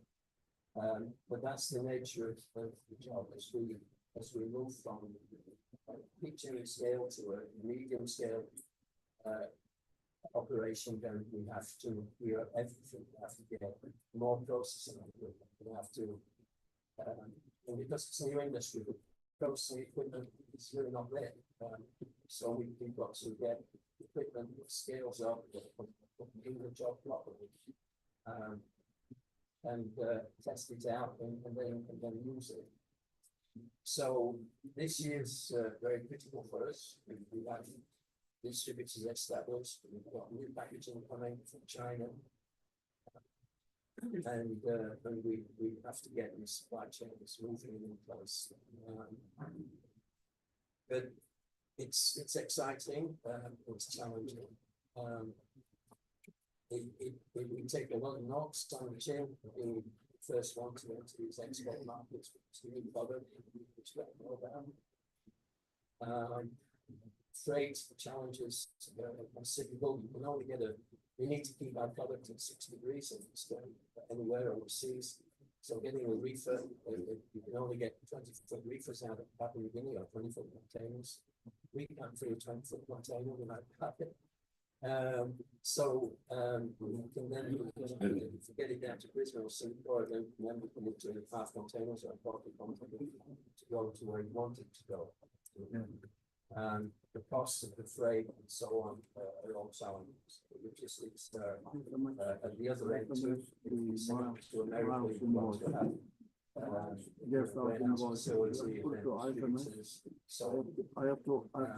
but we're getting there, and we've had to aim in the high market because it's extremely expensive product to produce from the farmers, black skin on, flesh on. We recover 6% of that.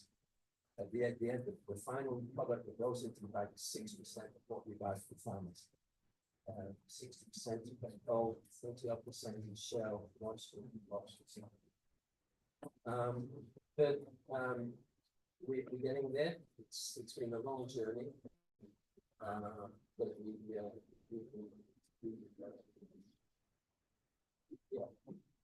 failing's not much.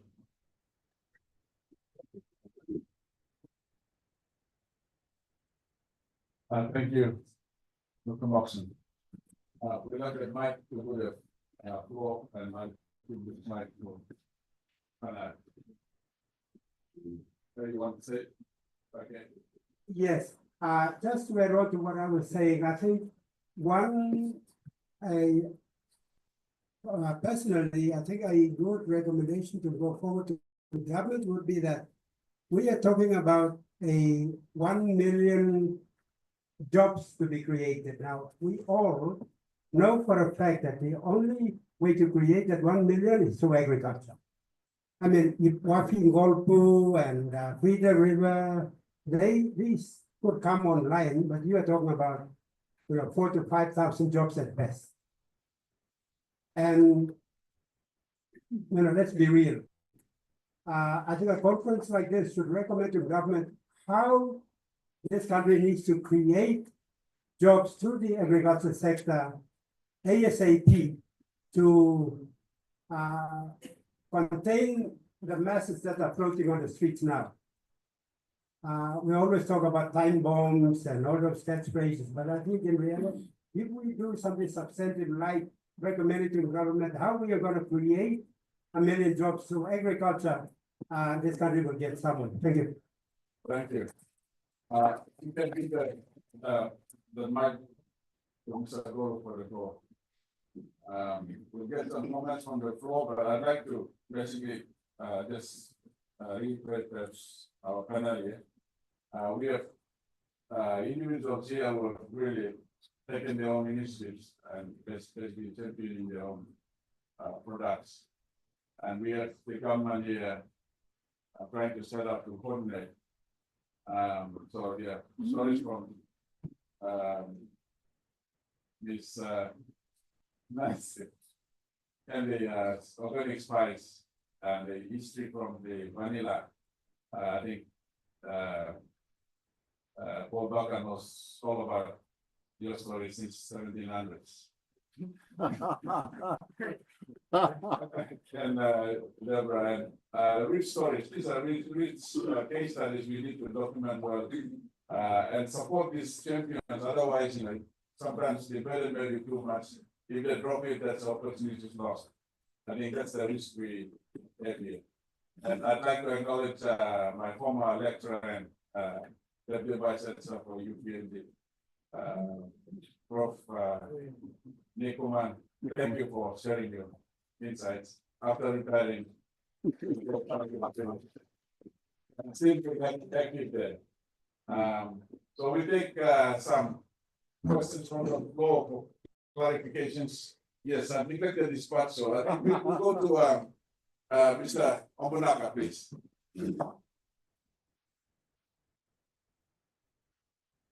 Okay, spice. When I left Bosby in 2015, end of 2015, I had a huge stomach. Went back to Goroka. And I mean, Goroka, when you notice the spice, turmeric is part of my daily diet. Eating and also drinking.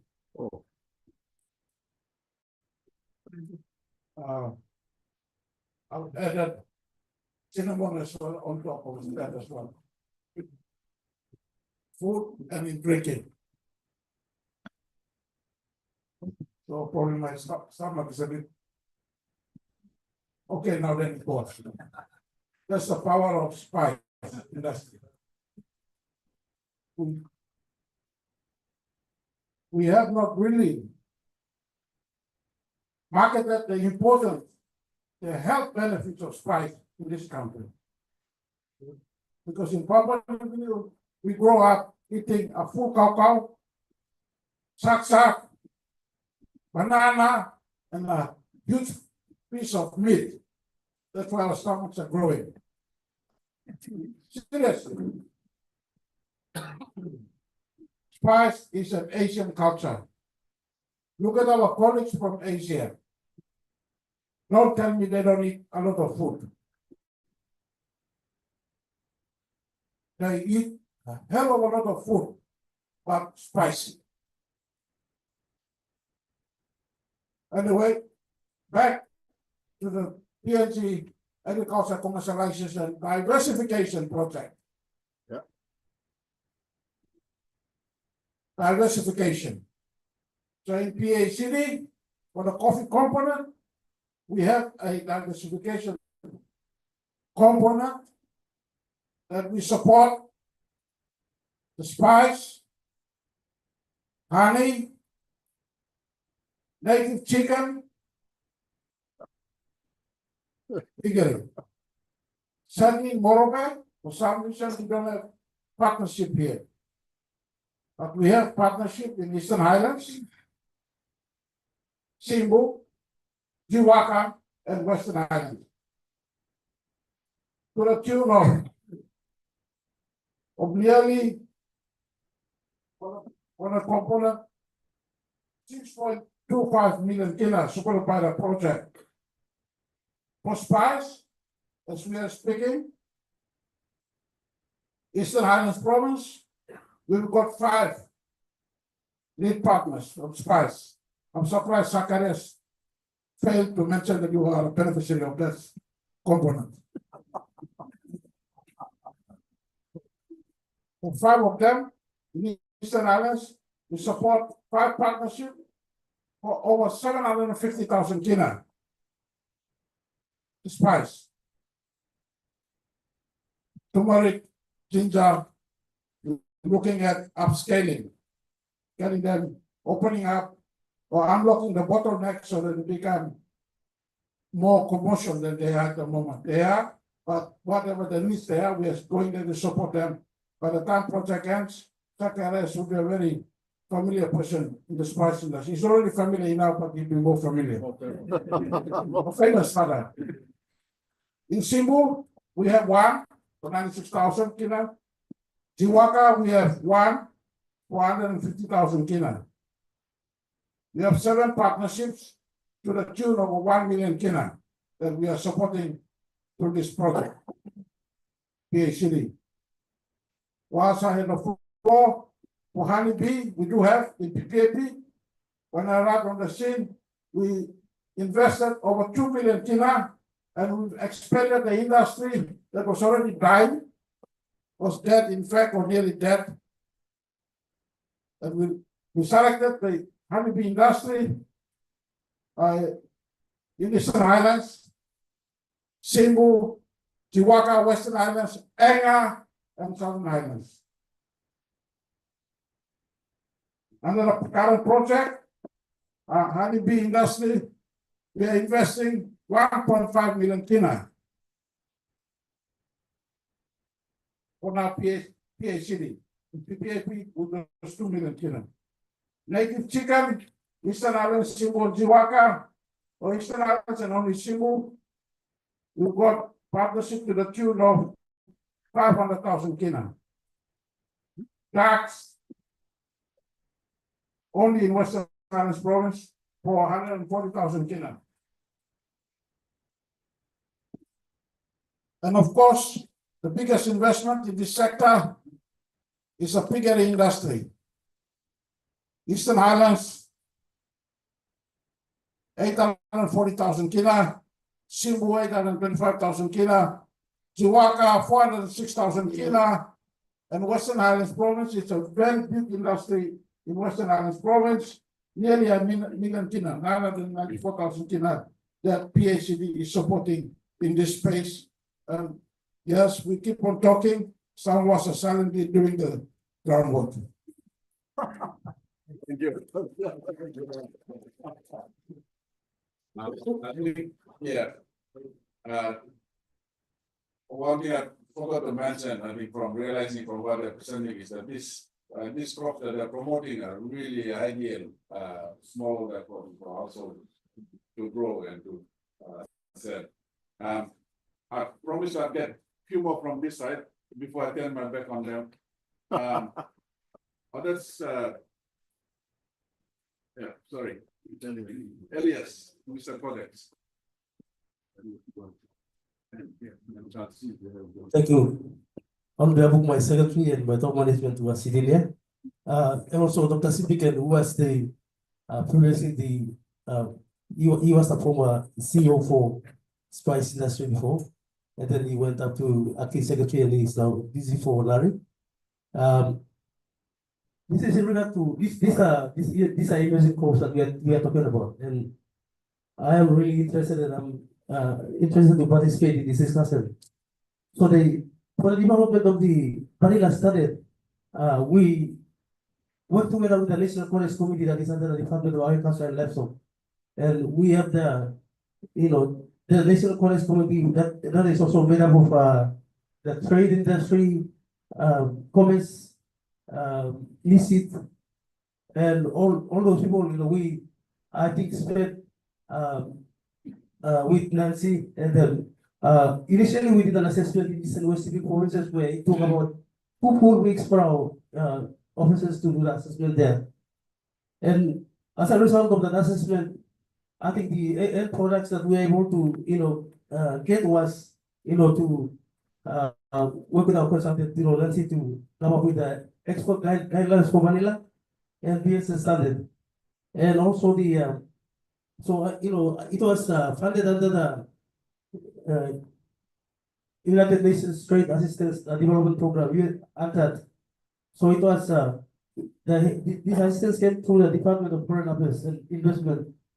And so what we did was to work together as a team to, the national standard for fishery products were developed by the consultative committee of the National College Committee from, coordinated by the Department of Agriculture and Livestock. And the second, standard that we were able to develop is this national standard on vanilla. And this national standard on vanilla was, it is important to involve the smallholders. Those people who are the farm were actually growing vanilla. And when, we did consultation in Eastern West City provinces, we went to the villages and asked them questions about, what they are doing, how they are growing and things like that. So if everything has to, if you are developing the standard, it has to start from the smallholders who are actually, growing vanilla. And then, so the vanilla standard is already developed, the national standard is developed. And it was launched by, good secretary said we were to launch it to the Secretary for Foreign Affairs there. So, it was launched last year. And then, the vanilla standard was launched and the national standard is launched, but the international standard of Codex, the Codex Committee for Spices and Culinary Herbs that is chaired by India, we are still talking about how to develop the international standard. So the good thing about PNG is that we have already developed the national standard and it's been gazetted. And if you want to get a copy, you can get it from the National Institute of Standards and Industrial Technology. And so while we are discussing about this international standards, once it's developed and approved with the assistance of other developed countries like Madagascar and Indonesia and so on, and we can review our national standard to align with the international standard. So when it comes to kava is also mentioned by the Spice Industry Board. This is the regional standard that is developed by the North America Forest Committee for North America and Southwest Pacific. And that is not only kava standards have been developed. And because of this, and my secretary has been sending me, Dr. Seliban has been sending me last year to attend this kava strategic plan. So we developed a kava strategic plan for the Pacific Island countries so that kava would not go out of the Pacific. So that was launched last year in Tonga last year. So our foreign affairs was present. And so those are some of the things that we are doing. And I think we have a work plan in place where my secretary has asked me to do a workshop on kava and garlic nut. So those of you who are growing kava and garlic nut will be invited to attend this workshop and tell us more about how we can, better, develop those industries. And in the area of, garlic nut, I've been getting in touch with Dr. John Moxon and Dorothy from East Newfoundland Province. I think they are very knowledgeable. And they're very knowledgeable because they talk about, they know how to do certification work. And certification is not very easy to them. If last year I was in East New Britain and I asked Dr. John Moxon and he said, it's very difficult for small farmer to get your, organic certification of your product. You have to apply to those outside bodies like Forest Alliance and so on. So those are things that I think government of PNG must try to assist our local farmers to be certified, to certify these products before they can export their commodities out of the country. Without the certification process, it's very difficult because those people who have the money to register into those very big international bodies will be able to export their commodities. But the good thing about garlic nut is that it's a imagine crop, and we have been trying our best in the National Codex Committee or the Codex Coordinating Committee when we were coordinating in Maden in 2012 and 2014 in Kokopo, and we're not able to get through because we don't have the products and figures that time. But now that we have the products and figures, the good news is that we're able to develop the proposal, and it was registered in February this year to for the Garlic Nut document go through the regional process of standard development for the region. So once it's approved in November this year in Rome, the Garlic Nut standard development process will take place, and I'm already discussing with Dr. Moxon and those people who are working, Dr. Simsa in Madan, and other people who are growing garlic nuts, so they will benefit from the industry. So what I'm trying to say is that, and also my secretary has also appointed me to do the coordination for the World Expo. Well, those videos for the garlic nut and taba and vanilla and all those things. And so we already sent those videos to for the Osaka Expo this year. So if you go to Osaka, you'll be able to see the vanilla and garlic nut and coffee and all those things will be featured there. Thank you. Thank you. Very useful information. I'd like, Miss. It's all right, don't worry. I just wanted to say that when we wrote the vanilla standard, that was all 33 ministries together in the same room, writing something together. Can happen. And I think what came out of that was that there was an understanding of every department, what everybody needed, where the gaps were, and also to try and align the standard. It was a voluntary standard that I wrote that then was commented in all the departments, and now is becoming the national standard. But we aligned that with the Codex, so there's an international standard. I think that project that we're talking about is a very good way for people to do for all of the other products, to get everybody's input to make the standards in order to reach the international standard. And that's how we'll make more money. And then in terms of certifications, really there's a lack of Papua New Guinea companies inside PNG who can certify. And so that's another gap that needs to be looked at.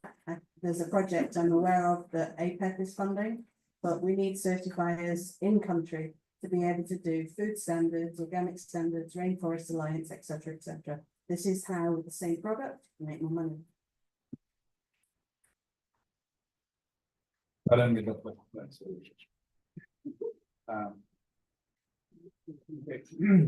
Thank you. I was introduced on the first day, but I'll do it again. Well, my name is Carlo Bravi. I'm a senior economist with the Food and Agriculture Organization of the UN. I'm based in Rome. And one of my responsibility in the organization is to promote digital technologies for small-scale agriculture. And we do it in probably now something like 50 countries at least in the world. And today, having already discussed this topic with Nancy, I would like you to listen to her telling you a nice story about how you can use digital solutions for very small-scale farming in PNG, especially in the vanilla and I think coffee and cocoa where she is working. Yeah, anything. But from her, because I don't feel comfortable in telling you things from other countries before you get the stories from the horse's mouth here. Nancy? Thank you. So very quickly, 6 years ago, every time I went to a village, I couldn't remember anybody's name because they'd tell me 4 different names in different combinations. So I quickly decided that what I needed was to barcode all farmers. And so we created agricultural technology where we register the farmer, who's in the house, how many kids are in the house, also what crops they're producing, when they were trained, what the outcome of that training was, what the uplift of that training was over time. And so we have a very rich database of where people are. We've mapped their farms. So for example, my smallholders, the average vanilla size of their farm is 0.2 hectares. These are smallholders, really smallholders. And that's why I need so many farmers. What I'm trying to promote is permaculture, traditional systems, things that have value, but have the data. By having that digital data, we're able to do so much more with that in terms of upselling the same crop. The other thing that I was able to do that was a project funded again by Australia was create credit scoring systems. So we have rich data, we know how much people sell to us, we know if they are producing quality or not. This enables a credit score system to be created. So we were able with my bank in a big project that we did with another funder, create economic identities for the farmers. Then through the phone, we were able to deliver small loans instantly in the village. No going, I don't know, 6 hours down the mountain and then waiting for a truck and then getting to the bank and finding that you've forgotten a piece of paper that you need. No, instantly in the bush.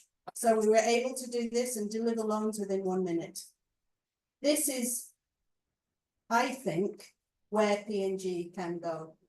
Digital data on farmers as a government, you need that so you know how much is getting produced. Individuals can benefit through digital wallets. That reduces all the security problems that we have. Taking cash into the village obviously is not a good plan. So we need digital systems. You need digital systems. Farmers need digital systems, and this creates growth in East Africa. There's so many studies that show digital agriculture for smallholders is an incredible addition to people's lives. Okay, one last thing, EUDR. So because we have every farmer mapped, I told all of my farmers that you're not allowed to plant vanilla in primary forests. I wasn't prescriptive about conservation. It's not my land, it's local people's land, they get to choose. I said, if you plant in primary forest, later cocoa or coffee, I can't sell it. So we trained 7,500 people, and then we taught the local people to map their own farms with a mobile phone. So this is not things being done to farmers, farmers are involved in the system. When we mapped all of those farms, we didn't find a single farm where people had cut down primary rainforest. All of it was in traditional gardens and all of it meets the UDR. Thanks, Nancy. I can add a couple of ideas from overseas. After you heard Nancy, what she's doing in PNG. Two low-hanging fruits on digital solutions for small holdings are also market linkages. You can, and in fact, you have an example in PNG by the STRAIGHT program, you know, the EU-funded program in CPEC region. They are selling vanilla to, I think, Australia through a platform. The second use you can have on digital solution is advisory. So telling the farmers the good agricultural practices, the extension messages, the technical messages they are needed, and you do it remotely. This means two things. One extension agent can cover 1,000 farmers, 2,000 farmers, 3,000 farmers, depends on, you know, the frequency of the questions. And the second is that you can have even systems, and they are implemented, for instance, in Ethiopia, which is not really fully developed agricultural system, but they have 3 million farmers in Ethiopia receiving technical advisory messages on a chatbot system, which means that you can interact with a machine and ask questions online with very simple systems which are adapted to small scale farmers, and the farmer gets the replies from the robot, from the machine, but it's artificial intelligence, and it's being done at small scale systems. So technology can help even the smallest farmer in developing countries' agricultural system. Yeah. So Technology. Thank you. I think my colleague yesterday was saying, you know, what's enabling environment is part of it. Communications and going digital. Enabling our smallholders, who are basically small scale. So the economies of scale can only be created through those virtual systems, if I may say, but it's actually real markets.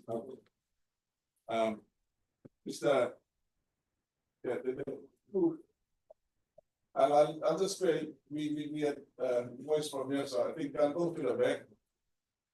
Mr. Ruben Yapi. And then, Mr. Charles Curry at the back. Good afternoon. My comment was to Mr. Moxon, Dr. Moxon, regarding value. I have over 2,000 farmers in a cooperative that I started, Kabika Cocoa Cooperative Society. And we jumped when the garlic nut seedlings were distributed. More provincial government has set up a nursery up at our home somewhere. Like that, people they will know. And we had the benefit of getting some of those garlic seedlings, which were necessary, and distributed to farmers who intercrop with cocoa farming. And that has the pressure now I'm getting at the moment is those garlic trees are very huge now. And as I said earlier, all my cocoa thing, cocoa died in Morobe. It got revived because ECMAC decided to come in 2009. And that's how cocoa got activated as the farmers are interested.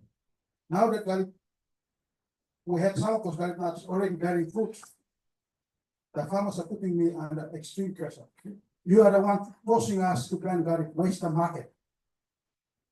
How are we going to bring those to the market? So it's there because they are, a lot of them have listened to me and planted it as a straight tree with the cocoa, in the cocoa farms.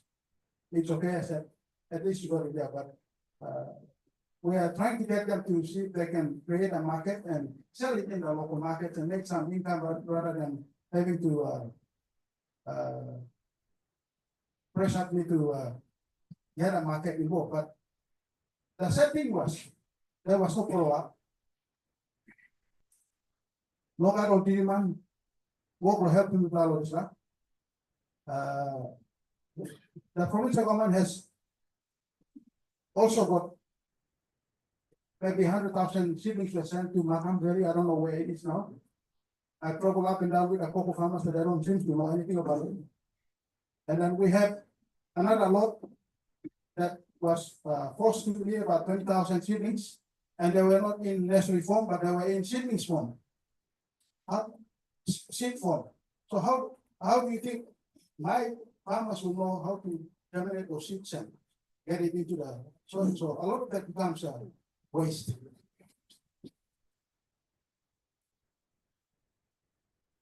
So it's good that you brought it up. We have farmers who are interested. They are already planting it. They can't cut it down. I keep telling them that it will come. And I give them the example of cocoa and all that now excited more farmers to plant cocoa and becoming good suppliers in the market, in Morobe, in the country. Now they're doing garlic. But it is mainly to the 2,000 people that farmers that I'm involved with. They registered under Labuta Cocoa Cooperative Society, which I'm heading. So we have an issue here. If that can be clarified so that I can advise my farmers to see the same way. We've got a solution here. Thank you. Yeah, thank you for the, Nauri, they just selected and just sent to Morobe about 1 million seeds about 10 years ago. So half of those will be males.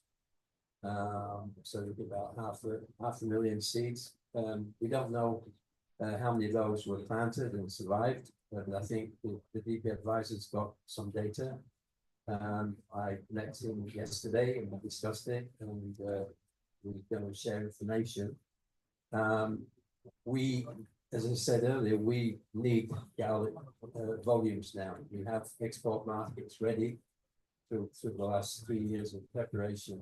We need that garlic produce. So we've contacted postal shipping, just getting it from Ley to Ravel, and they're buying a new ship, 3 new ships, but one of them they're going to put on the run, a regular monthly run from Ley through CSC, Kalangi and Gloucester and up to Laval. What we now need to do is to establish a first stage processing facility in Morrowby. This is so that we get rid of the 60% of the pulp, which is waste and thrown away, so that halves our shipping costs straight away. So we've developed a solar dryer and a depulping first stage processing method. It's another thing that we've had to do. As you know, we're the first ones on the block sort of thing, so we've got to create all these things. So we need to establish a first stage processing facility in Morrowby, so that we can get dried nut and shell stabilized to ship to the factory. So we the people that are working in the factory will get in touch with you. Perhaps I can see you later. We can get some details on it. Working closely with Ken, closely with DPI, and it's good news for the industry. And we hope eventually there'll be a garlic nut processing factory here in Morrowby that will carry on the work. Thank you, Doctor. My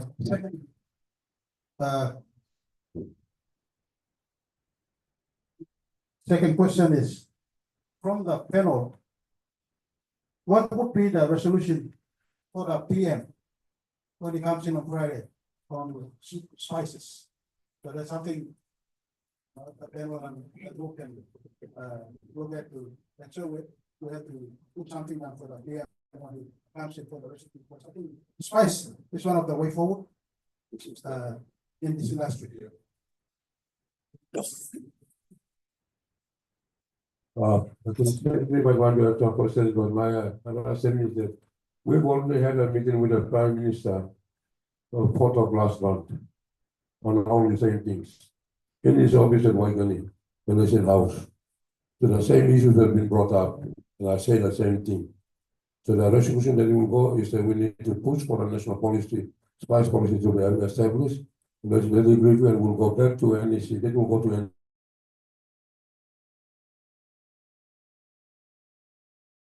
review the Spice Act, and it's coming up with a new bill for establishing the National Spice Authority.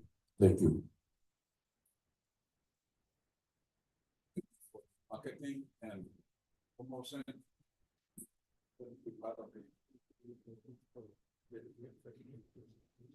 It's pretty policy, but you have to sell the product, not be promoted. Even in Osaka, then you get a little bit. Then you have to supply the product, but you don't have the whole product. What do you want to hear?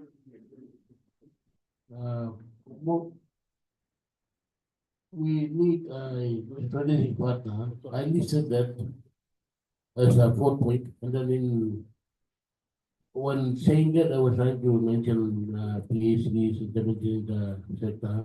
I forgot that as potential agenda. But in the spice industry, all other commodity boards, they are functional, they are working. But like us, it seems like we are late, or like we are dragging behind.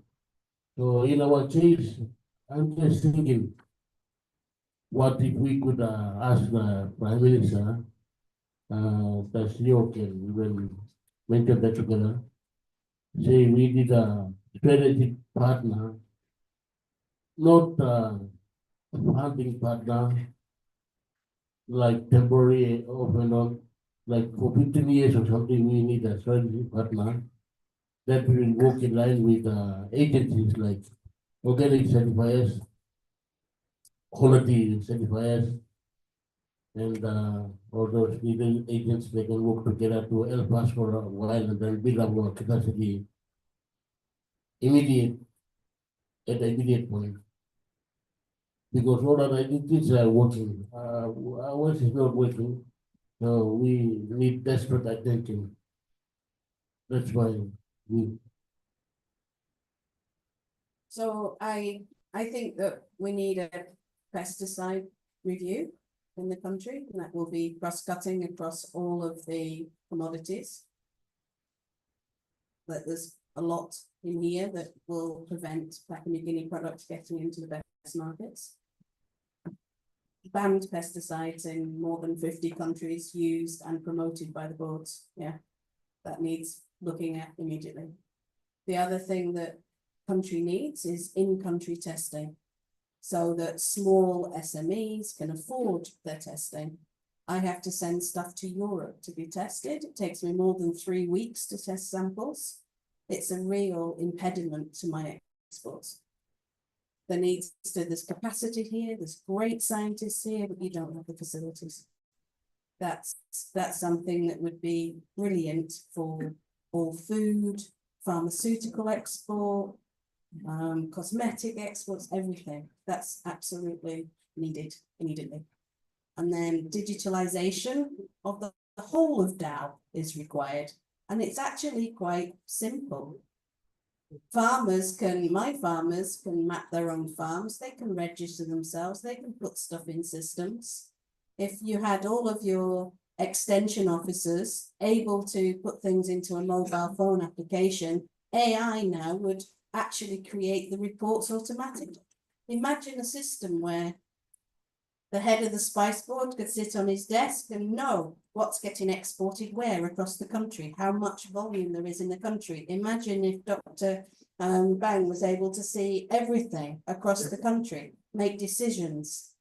This is what's needed. We need to digitalize the whole system.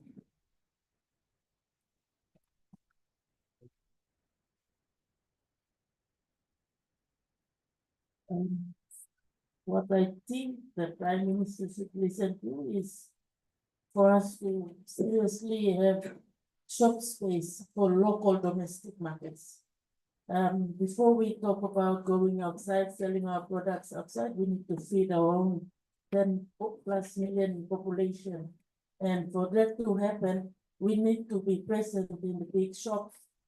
So we have Papua New Guineans going in and out every day and have access to locally made products available right across the country, from the highlands to the southern region. That's what we need.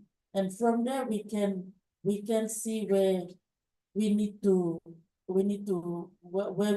fix our products, or we need to find more markets. Whatever that we need to do, we have to be present in the shop space first. Thank you. What? Just a quick one. Look, you've seen just amongst this group, and there are many others in this room who have quite a lot of knowledge in these crops, quite a lot of experience. So you'd really say that the message has to be, whatever's going to be done to assist, it's going to be farmer responsive. You're drawing on the knowledge that the farmers have, and then you're wanting to enhance that. You don't want, yes, some controls can be fine in terms of standards, also, of course, as you say, on insecticides and so on, but facilitate the opportunities all the way, facilitate the access to research, facilitate the access to markets, and to standards, and get material out to farmers that through a network, but don't start from the other side, which is controls and directions and so on, because you're wanting to assist people who've got ideas to be entrepreneurial and to take advantage of their skills and opportunities. We have someone from the back, Mr. Turi. Thank you, Mr. Pangalong. Just quickly, I think Mr. Yalu asked on this. I think we need to come up with resolutions. We don't want this to be another talk fest. The Prime Minister said he will come back time payments. As an industry, I see some constraints which we are not zeroing in on. So we can have some resolutions on the Prime Minister account. Firstly, we have not touched, from my perspective, we've not touched on the training and capacity building for the agriculture sector. I think that's been mentioned. But we should have a resolution because the institutions now are producing degree holders. The degree holders are not going to go down to the farm. They want an office job. Where's Hati? Where's Coconut Agriculture Institute? Where's Vanity Mapping? The food soldiers for the sector were produced by these institutions. Those institutions have not been given the capacity to produce the food soldiers. They used to call them rural development technicians. The different positions that were held by these officers in the agriculture sector. I think I may be wrong here, but I don't think it's now in the structure of the AL, even in the provinces. So that's a disconnect between the farmers and the department and the provinces. That's the first thing. The other thing is we're talking about cooperatives. The only cooperative college, Laloki in Port Moresby, closed 20-30 years ago. Who are you training to go and build a capacity for the cooperative? It reinstate the cooperative because cooperatives have their own skill sets. So you need to build that capacity there, train them. That's one thing that we should do. The other thing is access to credit. Very difficult for the agriculture sector. I congratulate all of you that are sitting there. To get to your state, lots of sacrifice and perseverance. It's not easy. It's not easy. So government has already put 200 million into the entity. There's no visibility over it. It's going to the trucks, trade owners, so we don't know. Agriculture sector should demand and ask for 100 million of that money to be set aside for agriculture. So, or maybe even reestablish the agriculture bank to concentrate on agriculture. And I can recall that in the past, you had NDB officers who actually agriculture officers. They had to live with the farmers. They were the food soldiers. They had to go and train them. Where are we now? We can't talk about agriculture. Chances you have the people there to actually work with the farmers. That's one constraint. The other thing is generally our colleague from NEA, National Energy Authority, talked about the various things that they're working on, but we've heard again and again. Power, infrastructure constraints. Now the Prime Minister announced at the mining conference last year in December that PNG Power will be partially privatized. The industry is waiting. We've got power issues. PNG Power doesn't have the capacity. So if the CEO of the country has announced that there will be a partial privatization, where is KCH? PNG Power, who will control the holdings? These are the questions that we must put to the Prime Minister. We need traction on the ground. We can't continue to talk. Because if they can't do it, there are people who are capable. Bring those people in and privatize PNG Power. Because the government has made the decision. We are going to NEC about that decision. So the elephant is in the room. Credit financing, infrastructure, law and order. Now the other thing is on labor mobility scheme. We're talking about capacity in the plantations of the sector. There's a lot of young people who are moving around. We're trying to send them down to Australia or New Zealand. For God's sake, who's going to work on these plantations on this agriculture sector? Why are we sending them down? Don't we have agriculture sector that you can redeploy them? So where are you, DA? You should be at the forefront of this policy. Why is it sitting in treasury? So I would suggest that one of the recommendations is that move that labor mobility scheme out of treasury, comes to DA because that is where you have got the connectivity. Yes. And we must build capacity to get our youth so they can go to Australia or New Zealand or wherever, USA. But the thing is, there must be a process. They must first show that they have the capacity to work in our own farms and plantations. Give them that access there, train them there, let them know how to work. Then you give them the NID card and the passport in order to tell Australia and New Zealand, we have this particular person here. He's being trained, he understands, we can export him. We have a few issues of people who've gone down there and then cause so many problems and big embarrassment to the country. Who are we sending there? How are we screening them? So this is something, let's come up with practical, doable solutions. And I want to, take this opportunity to congratulate Dr. John Watson. I think garlic is one, industry, I should say, one, research, outcome we have now commercialized. And now your successor, Dr. Zubika, this is one product that does not come to the market. There's been enough research, let's commercialize it. The other one is taro. Taro, there's been a lot of research on it. Finally, we are exporting taro. The capacity is there, but I had the gentleman from Korea small equipment to assist the farmers. You can't get somebody with a shovel or a spade or rake to plant 10 hectares. That's what we machines to assist the farmers. This is something that in our resolution we should give to the Prime Minister, so at least some targeted funding to assist the farmers who are actually doing it. Thank you. Thank you. Thank you very much.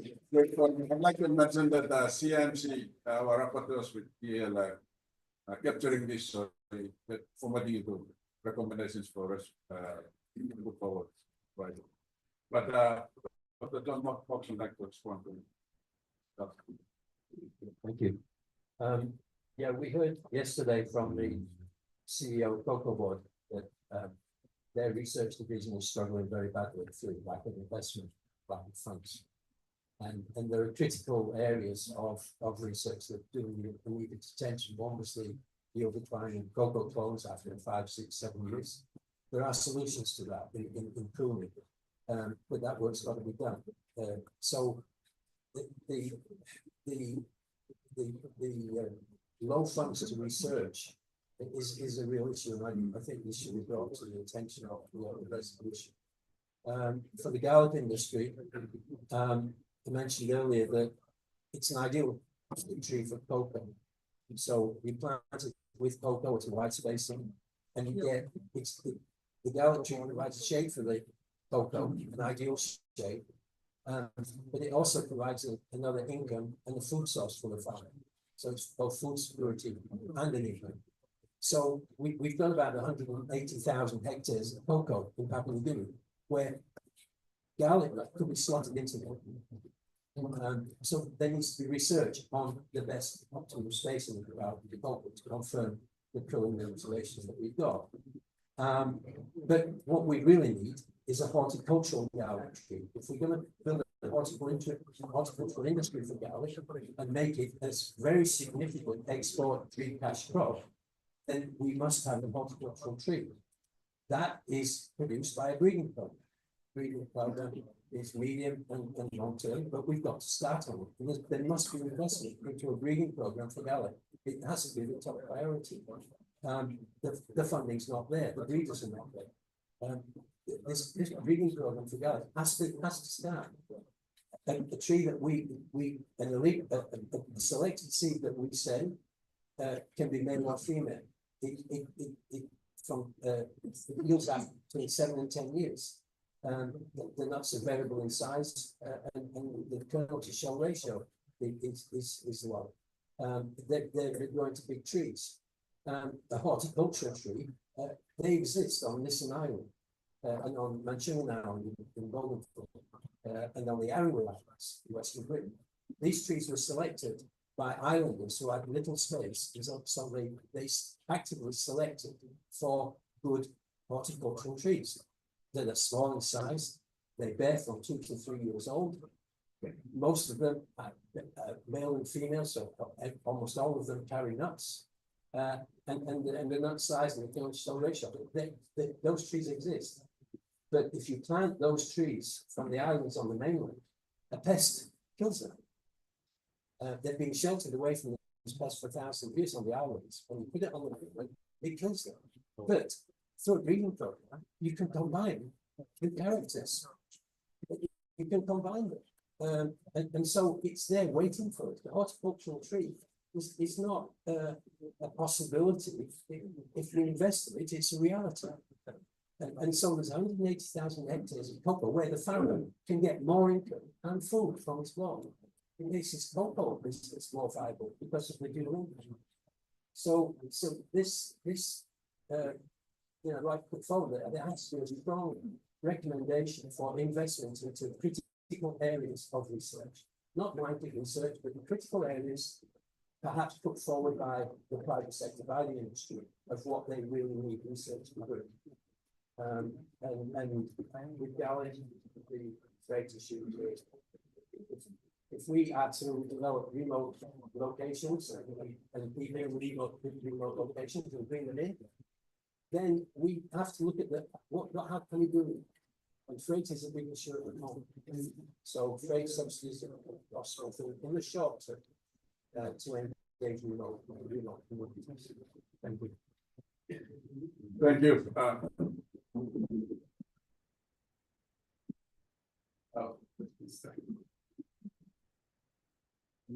Yeah, you speak now. Yeah, thank you. Actually, I would like to pick up on John. Firstly, I just would like to add something on behalf of Alan, myself, and Uncle who had to go for an urgent meeting, and for us as the World Bank Group, this has been like one of the best learning event in PNG so far. At least I have since I have joined. We really learned a lot from you guys, and we are actually now, this is helping us to calibrate our recommendations, our analysis, our approach towards how actually we build our dialogue here with DAL. Actually, I would like to pick up on you, what you said, John, because this is very important. What we are currently trying, and thanks to Dr. Bang's excellent guidance and support, try to understand the areas where investment needs to go, public investments as well as donor investments. And as a pathway, what we are doing is that, and this is a very traditional, we sometimes call it public expenditure review, but in any case here it's a sector expenditure review, basically in case of PNG, given the very important role that the donors play. So one of the things that we would like to understand is that investment need. And R&D is, of course, the central part of any country's agriculture transformation. We understand that the need is quite important here in PNG, but do you think that there are, I mean, I now understand how much is like sort of depth of research that had happened on, for example, certain crops.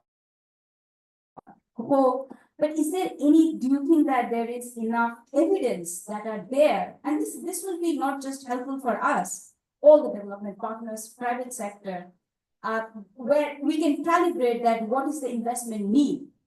Is it there? Is it been updated? Or this is something you see as the area of requirement where basically it's out there for us to understand the investment needs. These things are now actually globally, I would say thanks to FAO, EU, and also World Bank, standardized. And we are trying actually also to put PNG on the block to see that how repurposing public expenditure or development expenditure in PNG can help. But the issue that we are trying to address is how can we present solid evidence? And if there are evidence available already, as you said, how do you think DL can able to basically enable us, some of the development partners, to utilize them for the betterment of the sector? Sorry, this was a long question, but overall, I just would like to know that we really take investments in research and development as one of the prime area. And we think that research extension are the two. Before we talk about big policy agendas like digitalization, which I think is very important, of course, especially as we talk about jobs, R&D and extension system has to be the heart of PNG agriculture. But we want to understand that mechanics, the quantification, and if there's anything available, I think it would be immensely helpful for us to advise better Dr. Van. Thank you. Thank you. I'd like to mention that Nari, National Agricultural Institute, will be doing a presentation tomorrow, and we'll address some of these issues about research priorities and the value chain commercialization of agri-equity. I can't say no, it's existing. Talking about now. But does John have any reflection to my question? You want John to? Yeah, just any reflection. Don't know anyone. Yeah, okay, let me take cocoa as an example. So we've got these wonderful clocks, that are it's the best in the world, they've been bred through a breeding program at CCI, CCI, that's CCI. And they can achieve 3 tons per hectare. And in PKP, we had farmers that were achieving 3 tons per hectare. A lot of farmers, very many were achieving 2 tons per hectare. The national average at the moment is about 0.4 tons. That's the quantum leap. Now, the one problem as mentioned yesterday is that these clones, after about 5 or 6 years, then you have this sharp yield. The clone is a mixture of 2 types of cocoa, Trinitario cocoa and Amazonian cocoa. Trinitario cocoa will continue to yield for 10, 15 years at a ton a hectare. It will not get the 2 and 3 tons per hectare, but it will be quite stable. If we can increase the yield profile from 5 or 6 years to say 10 years, so it's the peaks of 3 tons, if we get it down to say 2 tons for an extra 5 years, we know how many tons of cocoa are being produced and how many trees there are. You can do a projection on what the lengthening of that period would return, and so you can do an analysis with investment to achieve that. So that's for cocoa. That's an example for cocoa. And I guess you do similar calculations with Gallup or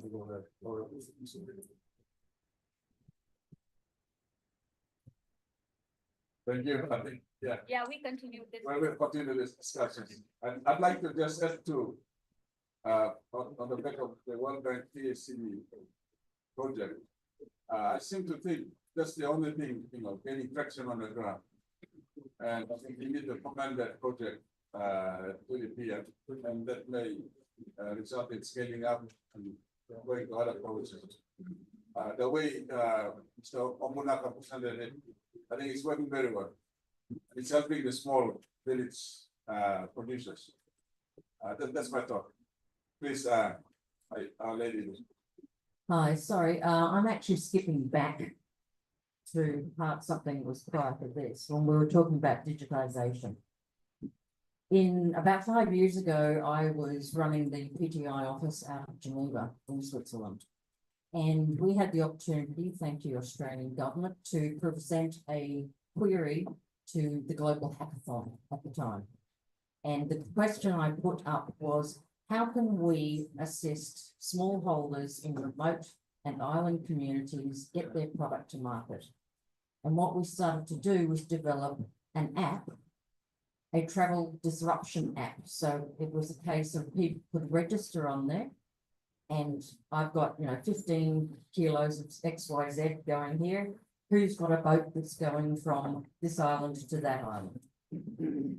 I would like to suggest that as far as we look at digitization, we start looking very creatively at this. It's not a hard thing to do, but it does need to work.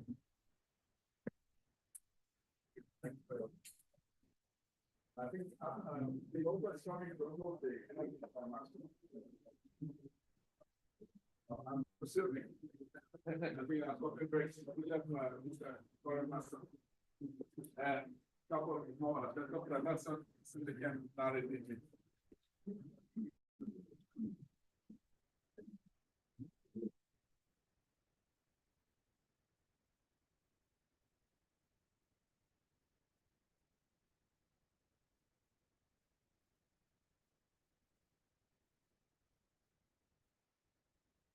Thank you, Dr. Miak. This is my sort of 10th year with the government, but I was with the private sector for the last 15 years of my work. I used to do the factory order for Toyota when I was the production manager for Toyota PNG. I think one of my staff were out here this morning. He used to look after the government fields, but I was used to doing the factory production in Japan. Back in 2011, 2009, 2010 and 11, the bigger problem that we have in PNG was the government policy. One of the biggest challenges that we, the private sector, face in PNG is we just have to comply to the government in remitting the taxes that we pay to the government. So while I was the production manager in 2012, when the election pops up, I have to bring in almost 8,908 brand new Toyota from Japan, from the factory. So a lot of questions were asked me from the head office in Brisbane, and even the guys from the factory came to PNG to investigate why am I putting a lot of numbers and inflated the numbers for production. But being the local, after taking over an expert manager who's been there for almost 30 years with Toyota, I inflated the figures for production. So it happened that when the election came in 2012, we managed to sold the entire 8,908 Toyota flats from the factory.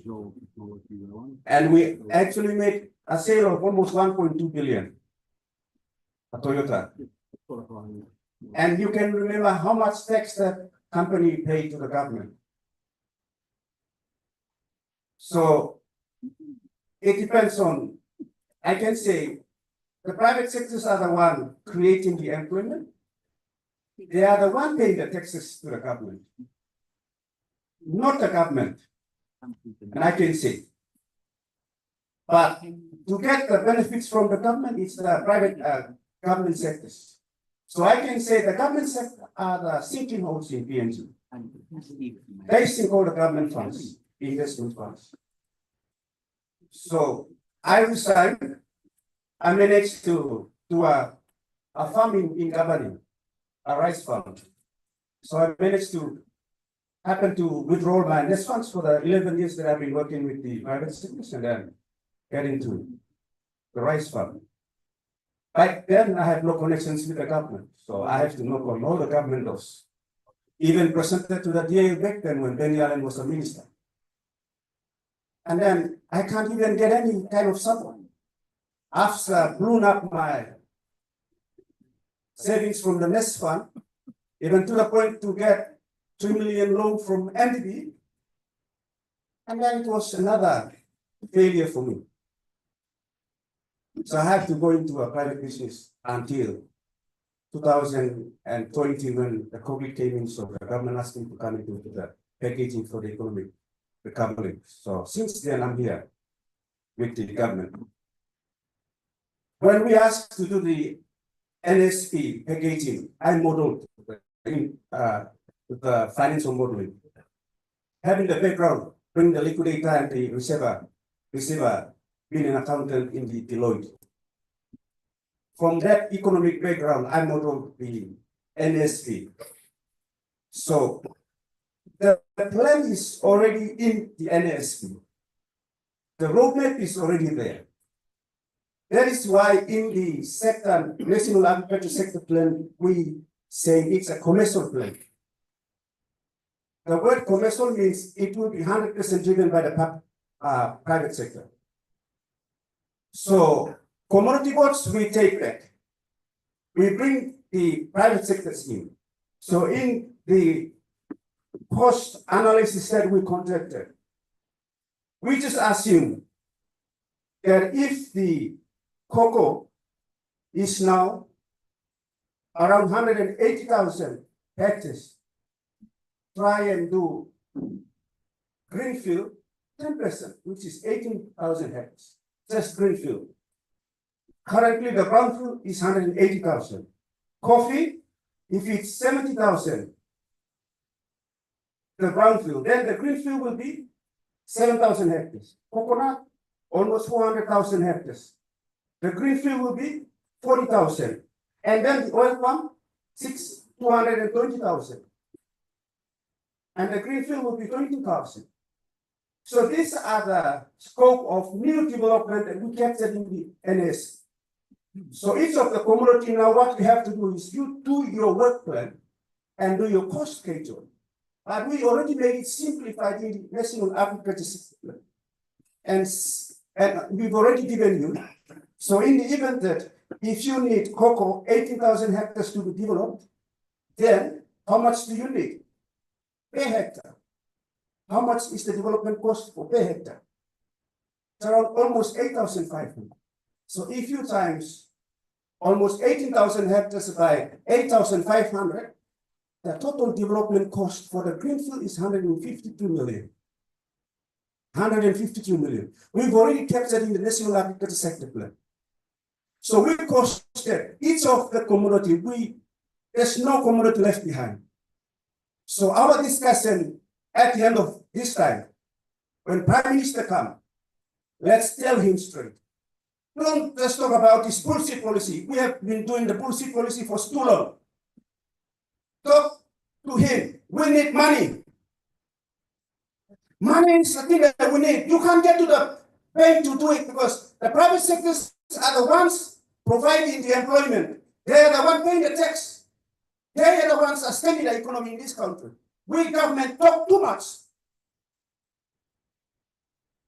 The only way that can restore the economy is we have to stimulate the economy. Not through the oil and gas, not through mining. We have been doing the oil and gas for the last 40 years. My goodness, what have we achieved for this country? It's poverty. The only hope for this country is the agriculture. So let's get it right. We have costed, and we package almost 1.6 million. Well, enough of playing money games with little programs in this country. If you are serious to invest in this country, fund is 1.6 million. 1.6 billion is the money market can bring this country out of poverty. So let's say go on production. So 18,000 cocoa, you get it done. Coffee, 7,000. Enough of these small little things. Coffee, see, I say, how much plantation do you have in the country? 0. You are just begging on the small farmers. You begging close to all farmers, but coffee plantation everywhere. 0. Cocoa way, you know a plantation too. So let's do the plantations with the greenfield, the land that we have. We've got almost 6.4 million hectares in this land that is sitting idle. Government giving 200 million in this land backing from the customer land, and we convert the land into a state land, make it more invested, and then we invest it. That's the sort of discussion we have to get it done. Not the kind of discussion for the last 30 years we've been talking about similar things. We never get it right. So if you want to create 1 million of the employment, put together all this rice, we can create 3 employment 1 hectare. Coffee, at least 2 individual 1 hectare. Oil palm, at least 2 to 3. Put together and 9 already. Every hectare. So if we invested 1 billion into the economy, we can almost already 873,000 employments bingo. We created 873,000 easy. So when Prime Minister comes on this Friday, let's tell him straight, enough of stocking. Put the money and get it right. Suppose you want to put the money, forget about agriculture. We are just wasting our time.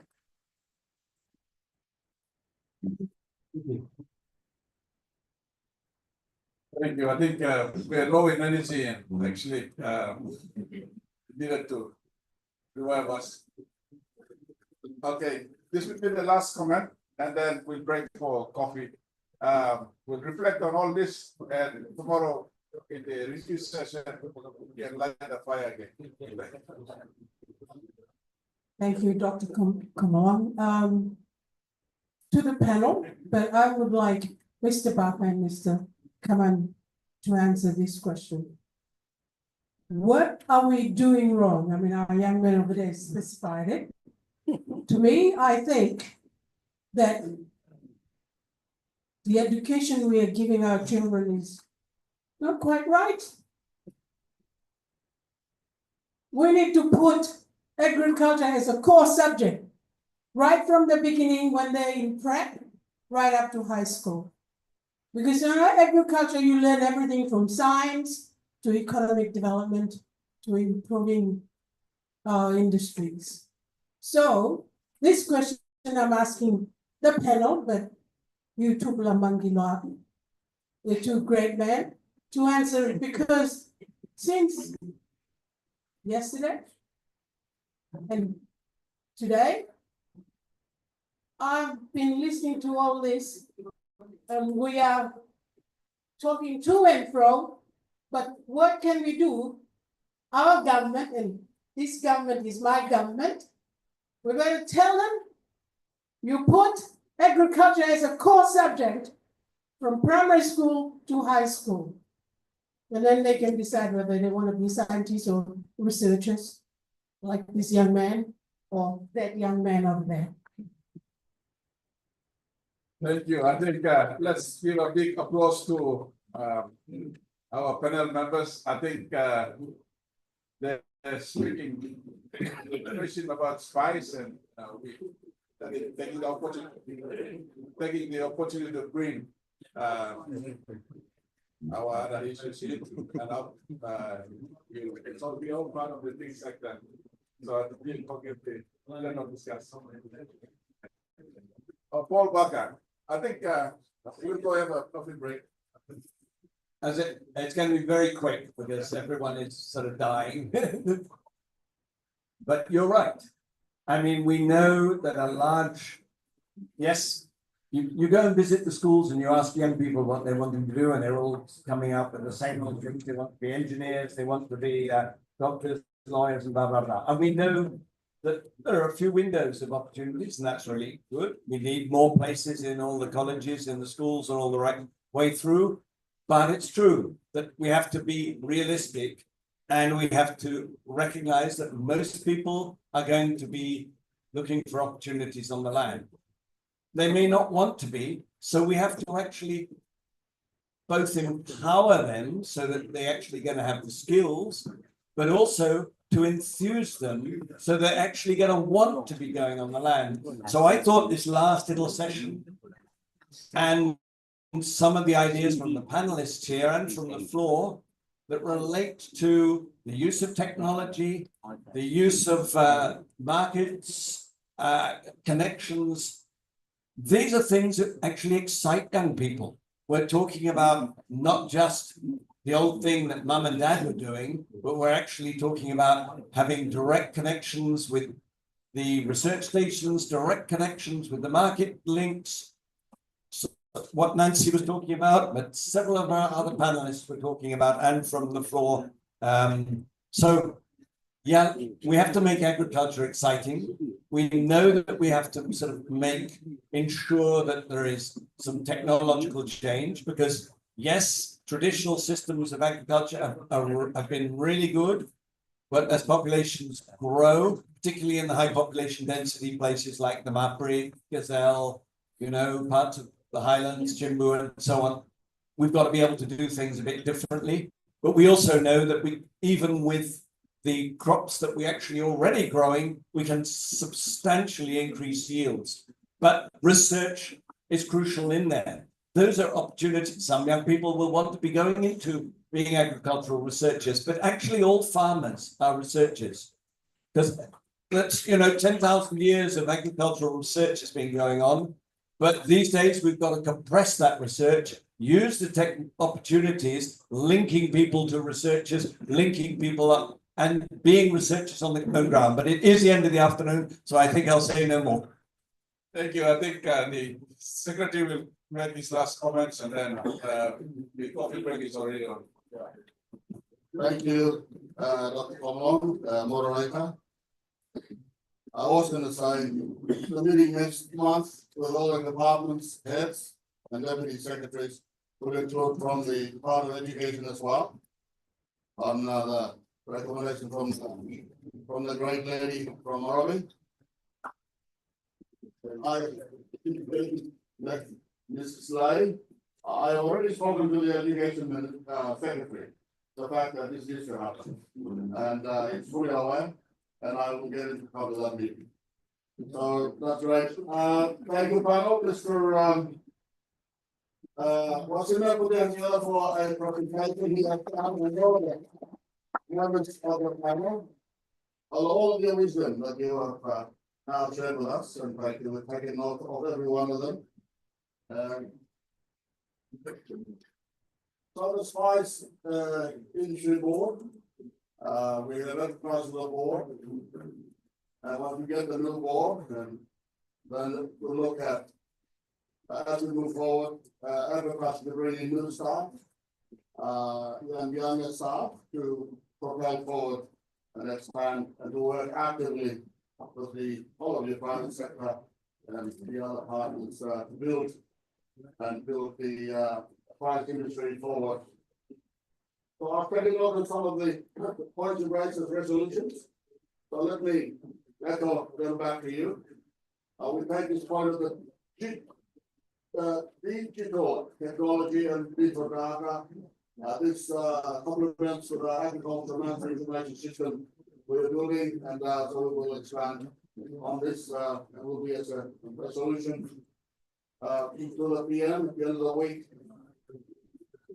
The point Mrs. Yalo has raised on the tariff in order on products that are imported, in order to create a market space for the locally produced products. I look at this alliance plan, my staff and think, well, food health, food safety, these are issues that your processed foods need to go through to give that level of comfort that locally produced food outside, and that's what we need to do to give that confidence. Now, with the strong recommendation to put 100 million to an agriculture credit bank or agriculture development bank as we used to have it before. Let me inform you that since I have become secretary and from the office of the minister, the first secretary, Peter Hall was here, and my deputies were here, we have been frequently to the NDB, and with the World Bank staff, we have gone to the NDB. To say, look, we need a credit scheme that will serve our agricultural growers, whether small scale, medium, or large scale, they need support. And in this meeting said to us, yes, and we said, look, you've got this government's, is it 80 million or 100 million the government's giving you? We asked for this money.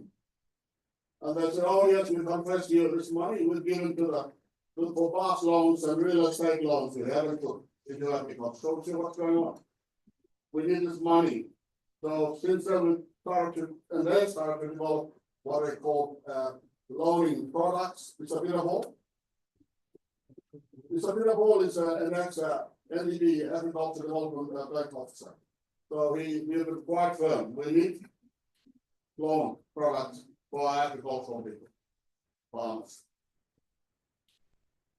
In those meetings, we will agree that the Department of Agriculture will continually meet with the financiers we have, the NDB, the World Bank, now the Green Climate Fund, all that commercial bank. We have to go, Dr. We have to go to BSP. They have the 1 billion Kenya government given. We have to bring around the table. Where the hell is this money? Agriculture needs it now. So that's a discussion I have started to have this discussion already with the financiers, with the financial banks. And I will continue to bring this money and make it available to our commercial agriculture farmers. David, Mr. Hawker and Dr. David Thompson, we have attended a meeting with the Green Climate Fund. And the opportunity we have there, we will look into that to expand on it. Yeah, you're in finance. On the labor mobility, my brother, Mr. Charles, from the PPP, look, I have approximately Australian government directly why the Department of Agriculture is not big department dealing with the labour mobility to Australia. And that pointed me to one coordinator, it's coordinator city, maybe she or she is sitting with the Department of Treasury. So I'm looking at this from the angle that whatever Australia or New Zealand are doing as labour mobility for agriculture in their country, there must be a similar program, parallel, that was run here in Papua New Guinea. So that those who are going to, as you rightly said, are going to Australia or New Zealand must be trained through a process of commercial farmer training, through a career program, a training that must happen in the country. And then they will go. But they must come back to a thriving commercial agriculture, to which they can apply and use their skills. We cannot continue to be subsistence farmers, to which they come back. I've told Australia that, look, you are thinking of your side, but how about the commercial agriculture that must happen here in this country? And those guys who go to Australia must come back and fit into in whatever the supply chain will be in the commercial agriculture. We must at the same time develop in PNG. Dr. Komlong, I agree with you. The PhD project that has shown success. Mr. Maso, myself, and Mr. Jetro, Mr. Allen, we're working on a letter, a submission to the Prime Minister. And we've asked Dr. John Moxon and Mr. Pakaisa, who are working on coffee and cocoa, to provide us one page of evidence of where this industries were before the PhD and PhD projects, and where the success, where the increases have been in the yield and production. So that becomes evidence to give to the Prime Minister to now sign on the letter, they'll go to the World Bank. How much are we asking from the World Bank? Is it 350 US million or a billion US, as Mr. Corbyn Marshall wants, so how much are we asking? So we are doing. So my dear friends, all of this points you raised, my department has been working on them. And the agriculture sector and the Water Watch have been working on them. It's good now that we can partner and work more on this to really get things moving. So I thank you, moderator.